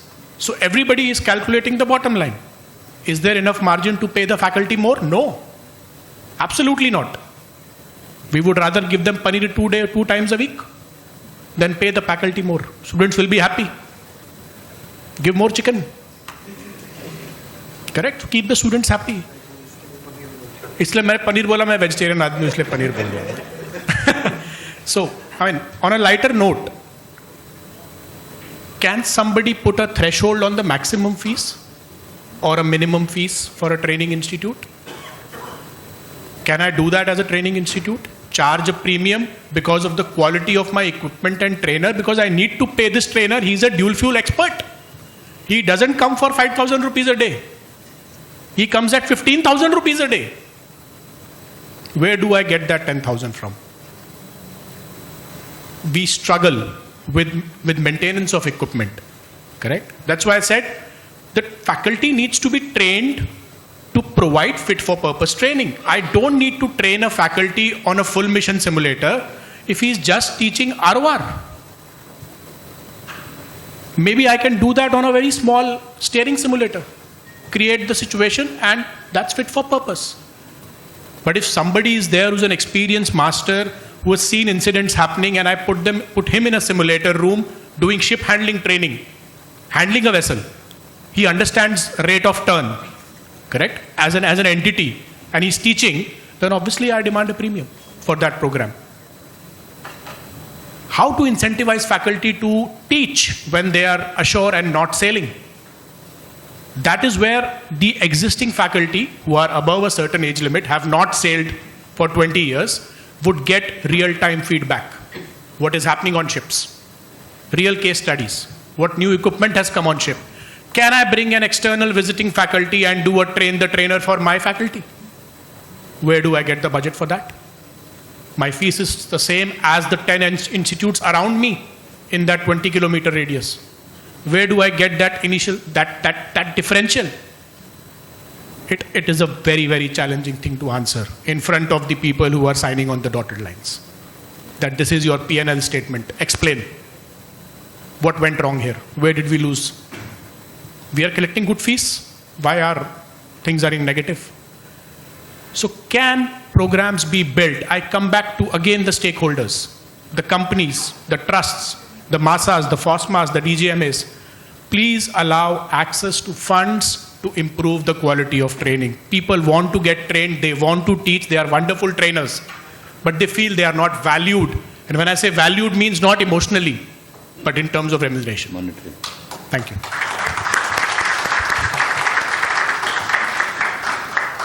Excellent, Gaurav. So I think we have discussed infrastructure, faculty, institutions. So let's return back to AI. And this time from the learner's perspective. So Tejinder, earlier what we discussed was AI fits into maritime education. Looking ahead, technology itself is evolving rapidly. VR, mixed reality, digital twins, AI-assisted learning, new tools continue to emerge every year. So my question is, what do you believe could be the next stage after simulators and VR for more effective and perhaps more affordable learning? Yeah, this AI will never replace the simulator. AI can be a partner to the simulator. This will also answer the question which Swapnil sir has said. We do have a VR setup wherein there are 11 stations in which a cadet will walk through. So in the first, during his walkthrough, he will be explained by a voiceover. Say for example, if he is taking a round of a forecastle deck, what is windlass. After he finishes walkthrough, there is an assessment. So it is mandatory for him to complete that assessment. And honestly, this VR setup was done 2019 and then COVID came. So it was a big advantage for us because ship visit was just not possible. Same for the simulator also, we have received a proposal from a company who has developed something, and during the course of it is again cloud-based, and it can be put on any of the IFT panel of 75-inch or 86-inch in the classroom. Because this is the challenge for pre-C. How will we ensure the same quality of training for the division of 40 cadets? This challenge is not in post-C. Post-C, the simulator training, you have 12, maybe 16 or 20. Pre-C, I have to have a simulator wherein I can have an arrangement of a division of 40. So this is very useful, which is still under discussion. In this, during the normal navigation, there will be questions popping up and situation developing. So if he knows ROR, all the rules, he will be able to clear that assessment. So that is already in the industry to handle that. Now, with all due regards to Pushkal also, I will answer that question because I heard so many things, I felt slightly bad. See, the faculty development program should be the part of a QMS of the institute. In the quality management system, there has to be one requirement of a FPD. And it could be simple attending to the program of alternate fuel. It could be simple if he wants to, say, learn about ammonia. So that mutual understanding should be there between the management and the respective faculty. In this also I have noticed some faculties who are okay with that. Like say mathematics faculty is happy teaching mathematics for last 10 years. But when we talk about professional faculty, this is a two-way communication. And coming to your question now, yes, there are challenges in AI. Like I would like to quote one of the write-up, which is I read in one of the Substack, that during the Industrial Revolution, the life of everybody become easy. So you have to go to gym to keep yourself physically fit. It become necessary. Now during AI revolution, there will be very less stress, strain, severity on the mind. So what is the gym equivalent for the mental strength and to keep the mind sharp? Because we all have to agree that the brain is the only organ which has developed this AI. Because this is the kind of a thread. Because if an individual don't use the brain, definitely he has over-reliance. And there are a lot of challenges also, on-board ship also, if we have a fully reliance on AI. But AI is a very important tool, and you have to ensure that the information is correct. A very recent example, there was a lot of PSC detention in every company when the PSC comes on board and they say emergency fire pump, priming unit is not working. So we put one pump. So I was just checking how should be the suction length of the pipe. I typed in AI, I got 4.5 meter, but then I verified it also from the SOLAS chapter 2. So it is a mixed approach which is going to work, really do wonders for the present generation. Because present generation, they have so many ideas, but then whether it can be channelized to the purpose for which they have come. And yes, definitely another angle to Chhabra Sahab, faculty has to be inducted in any MTI if he or she has a passion to training. If he or she is just joining as a retirement settle, then it is not going to work. So that is the aim of every, not only the principal, but from the top management. You should hire someone who has the passion to, and people are there available in the industry at all age group. I get resume from a master and chief engineer of age of 40 who want to shift all the way from Chandigarh because he want to kind of whatever experience he want to transform. Yeah, definitely the salary part depends upon the business model. I have nothing to comment. There is a huge variation, but again, depending upon what you pay, you will get. Thank you. Some of the questions will still remain questions because we don't have answers for that. Or we know the answers, but we don't have the solutions because of the constraints. So my final question for the evening will be to Swapnil, and let's go back to the individual cadet. Every maritime educator has probably witnessed this. A cadet performed brilliantly inside a simulator, but he experiences tremendous reality shock during the first voyage. Bridging that gap remains one of the biggest challenges in maritime education. So my question is, many cadets perform well in a simulator but experience severe reality shock. So how can we bridge that gap? Right. I think so. My troubles are on the same level as Tejinder sir over here. When we have the undergraduate programs, each classroom's having 40 cadets. It's going to be a tough and an uphill task. Now, coming back to the simulator scenarios and the cadets and all, on what basis are you want the cadets to be trained, where nothing ever happens, none of the pressure readings ever fluctuate, nothing ever happens, no wind, no swell, nothing. The ship is just moving in one fine direction. He just writes the parameters and that's it. That's the end of the particular scenario. You want to train the cadets in this particular scenario where nothing ever changes, nothing alters, absolutely no. You want the cadets to be trained in completely different scenario to handle the pressures, what he is going to face in tomorrow's time, right? So until and unless you don't create stress in that particular exercises, you don't create a noisy environment where I have to shout at the peak of my lungs to transfer that particular communicating, that particular hand signals, that particular voice signals, how is he able to, or he's going to able to even learn the things, that first things that a cadet is going to face when he is going on board? Stopping everything, nothing is working automatic, and then the cadet or the engineers or even the officers has to take everything on manual. That is where the entire scenario, the creation of this particular core memories which he has done in the simulator channel, again using that same foundational things by opening the valves, opening the pumps, finding out the vibrations of the pump, trying to find out where is the problem and all. This creates the entire physical muscle memory in that particular cadet. So tomorrow when that particular screen, that particular pressure sensors, that particular instruments fails, where is he going to look for? He's going to look for that the same particular core memory, and he's going to realize, yes, I knew what I am going to do after this because I was trained well before, but now how is he going to recollect? That is the exact thing what you are supposed to do when a cadet goes into that simulator one. You are the one who is going to create that particular core memory and possibly the physical muscle memory by which he is going to able to handle that particular stress situation. That is the underlying principle.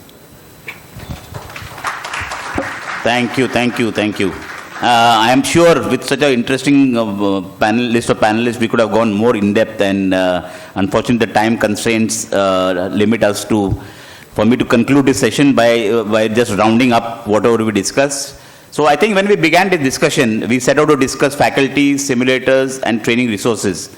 But as our discussion evolved, it became evident that this conversation is really about just one thing: preparing future-ready seafarers. The first message that came through consistently is that technology alone cannot transform maritime education. AI, immersive simulators, digital twins, virtual reality, all have enormous potential. But without capable instructors, well-designed learning experiences, and continuous faculty development, technology alone cannot produce competent officers. Secondly, our panel reminded us that simulators should no longer be viewed simply as compliance tools. They must become environments where cadets develop judgment, confidence, leadership, and critical thinking, as also decision making. The very qualities that distinguish a competent officer from someone who merely completes a checklist. Third, we recognize that AI should be viewed not only as a replacement for educators, but as an enabler, one that supports instructors, enhances learning, improves content, and personalizes education, while still preserving independent thinking and professional judgment. Another recurring theme was collaboration. No single institution, regardless of its size, can prepare the maritime workforce of tomorrow in isolation. The future lies in stronger partnerships between training institutions, shipping companies, technology providers, faculty regulators, and industry bodies such as MTG.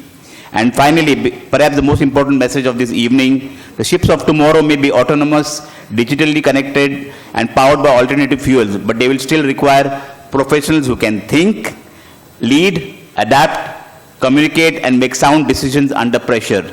Technology may change, ladies and gentlemen, but the human element remains constant. So if I may add one personal observation, listening to all the 5 panelists this evening, I'm reminded that future of maritime education will not be determined by who owns the most sophisticated simulator or who adopts AI first. It will be determined by those institutions that continue to invest in their people, their faculty, their trainers, and more importantly, the students. Because ultimately, the best technology in the world is only as effective as the educator who brings it to life. Thank you so much, ladies and gentlemen. Huge round of applause for our wonderful 5 panelists. And that's David Birwadkar signing off for the day.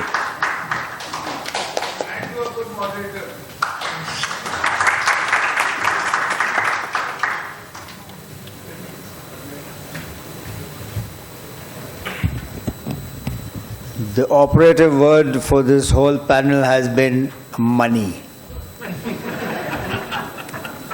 Money, money, money, more money. I really appreciate that people are starting to think in terms of investing more.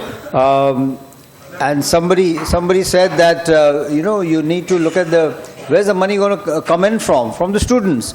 But at the same time, we are gradually looking at student base shifting to rural areas. How much more difficult it is going to be to find the students who are able to fund the training, if you're looking at only students. So I think the model has to change. The model has to be that those who have already grown and benefited in this industry must start contributing back to the training institutes or to those institutions that can develop trainers, and that money has to come from those who have earned money from this industry. It is not going to come from the students. I think somebody is going to start thinking of a fresh tack to that. I don't know who. Collaboration, they're all equally broke. Nothing is going to come out of training institutes. They haven't got the money.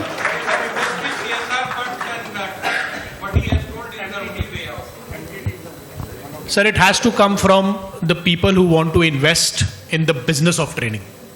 It has to come from those No, people. but as we can see, nobody wants to invest in the business. So we have to incentivize that somehow. I'll tell you something. What I have understood in the global training area, it is the people who have grown out of those institutions and made good are the ones who fund those training institutes further. Nobody else does.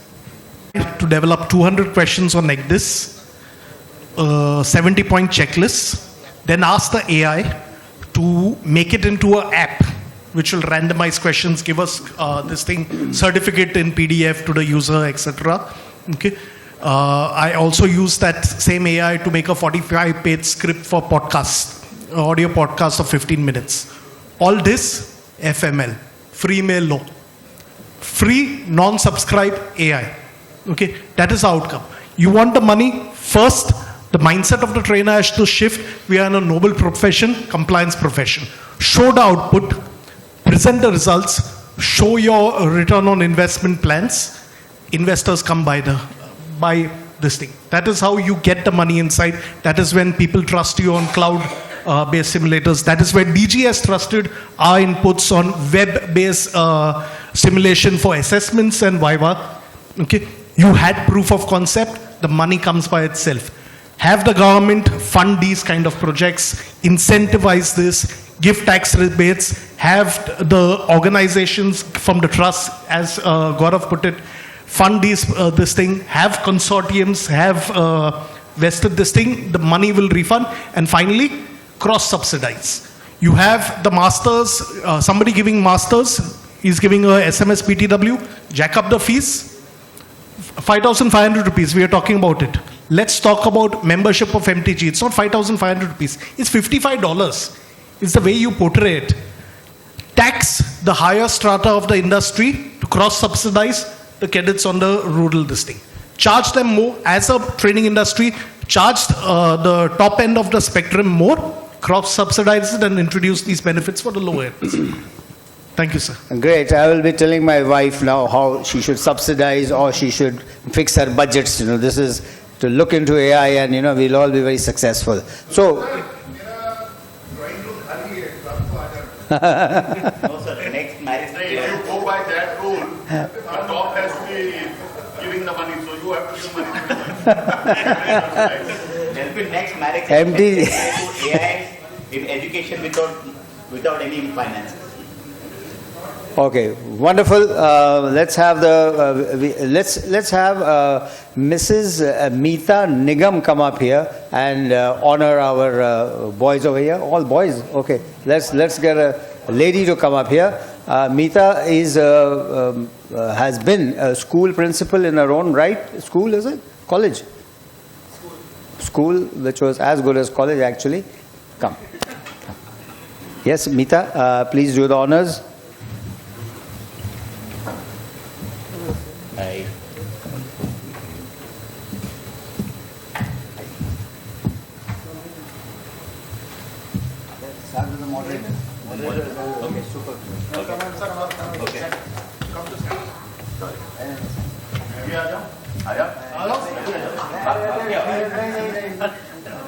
Picture खराब कर रहे हो।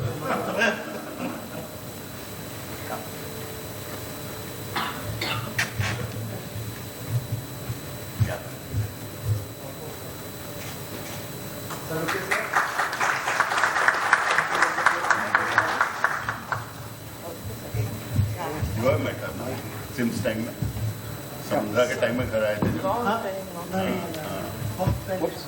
आइए CIMS के time में आगे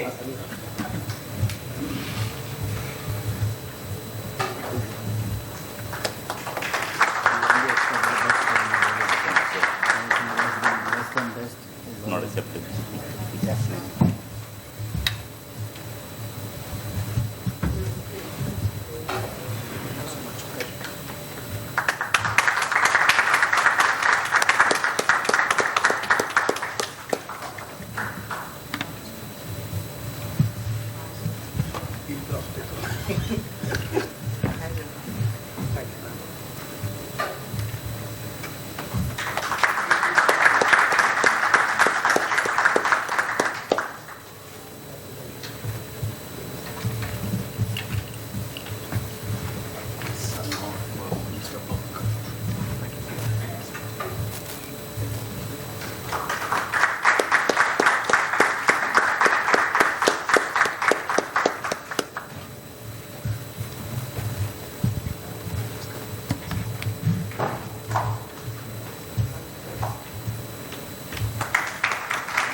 Yes.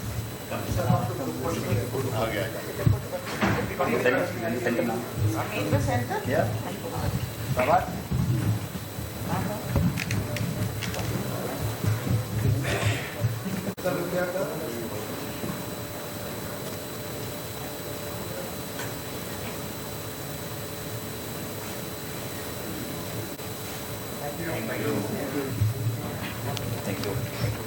Yeah, just the vote of thanks to come up. Delphine Estebero, please come up and do the honors. Thank you.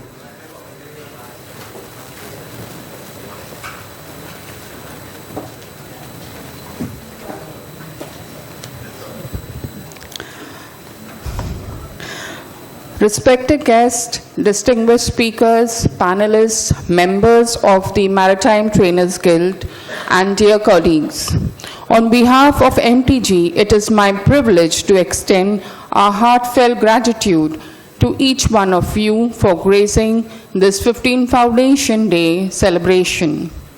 We are deeply honored by the presence of our chief guest, whose inspiring words have strengthened our resolve to advance maritime education. Our sincere thanks to our guests of honor for sharing their invaluable insights and encouragement. We are grateful to our keynote speakers for illuminating the part of technological adaptation and AI-driven training. To our distinguished panelists and moderators, your expertise and perspectives have encouraged today's discussion and inspired us to embrace innovation with responsibility. A special word of appreciation to our President, whose vision and leadership continue to guide MTG's journey. To our members, faculty, and industry partners, thank you for your unwavering support and commitment. We also extend our gratitude to our partners in progress, whose generous contributions and steadfast encouragement have enabled us to bring this celebration to life and strengthen our mission. Finally, to all our guests, your presence has made this occasion truly memorable. As we conclude, let us carry forward the spirit of collaboration, competence, and excellence that defines MTG. We now invite you to join us for cocktails and dinner as we celebrate fellowship and 15 years of MTG's journey together. Thank you. जनगण मन अधिनायक जय हे भारत भाग्य विधाता पंजाब सिंध गुजरात मराठा द्राविड उत्कल बंगा विंध्य हिमाचल यमुना गंगा उच्चल जलधि तरंगा तव शुभ नामे जागे तव शुभ आशीष मांगे गाहे तव जय गाथा जन गण मंगलदायक जय हे भारत भाग्य विधाता जय हे जय हे जय हे जय जय जय जय हे भारत माता की जय भारत माता की जय भारत माता की जय